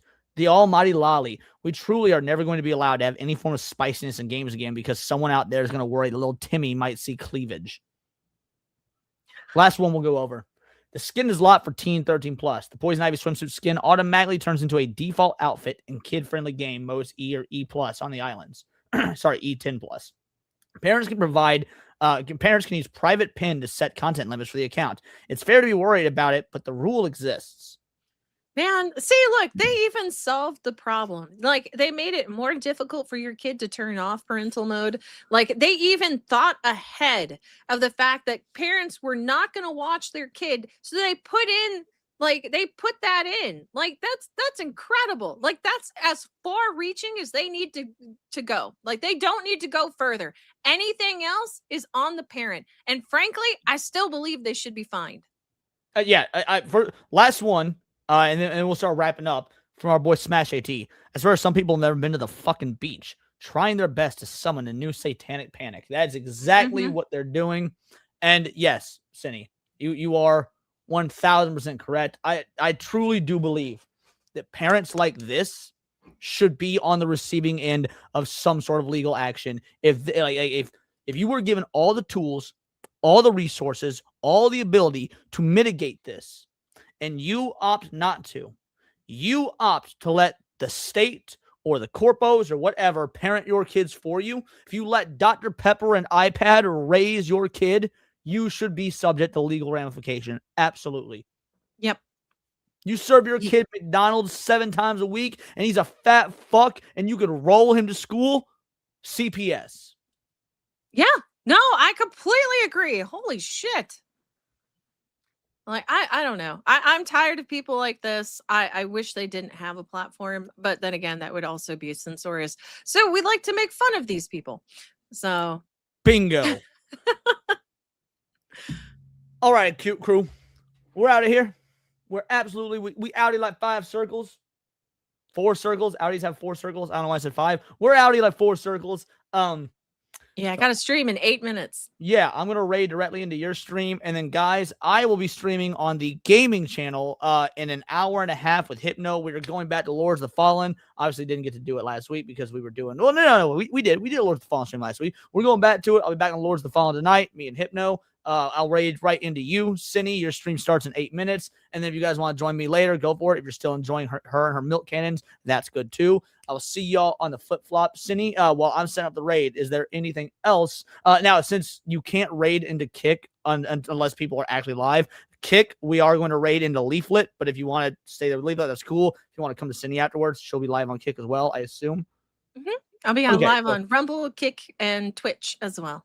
Excellent. So we'll start the raid on Leaflet, but obviously just know that Cindy will be live on Kick. Do you have anything else coming up this week while I set up the raid? Let's see. We got Dead Space 2 days in a row because I'm determined to finish the game this week, and I think it's possible. And then I'm thinking maybe I'll play Power World on Thursday. If not, it'll be a Yap Day. I don't have anything really planned.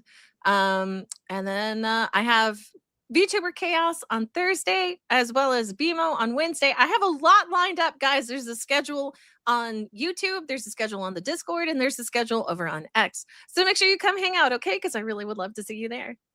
You love to see it, guys. Thank you so much for all the donos. Thank you so much for allowing me to have the greatest job in the world. I did not think today's stream was going to go very well because I've been gone for 4 fucking days. But you guys made it awesome. I'll be back tomorrow. Videos and streams almost every day. Again, shout out Leaflet. We're going to raid her. Make sure to tell Cindy, Vital Idol raid. And she will see you guys in about 6 minutes. Until next time, it's all here in the Neurosphere. This has been Words of Paradise.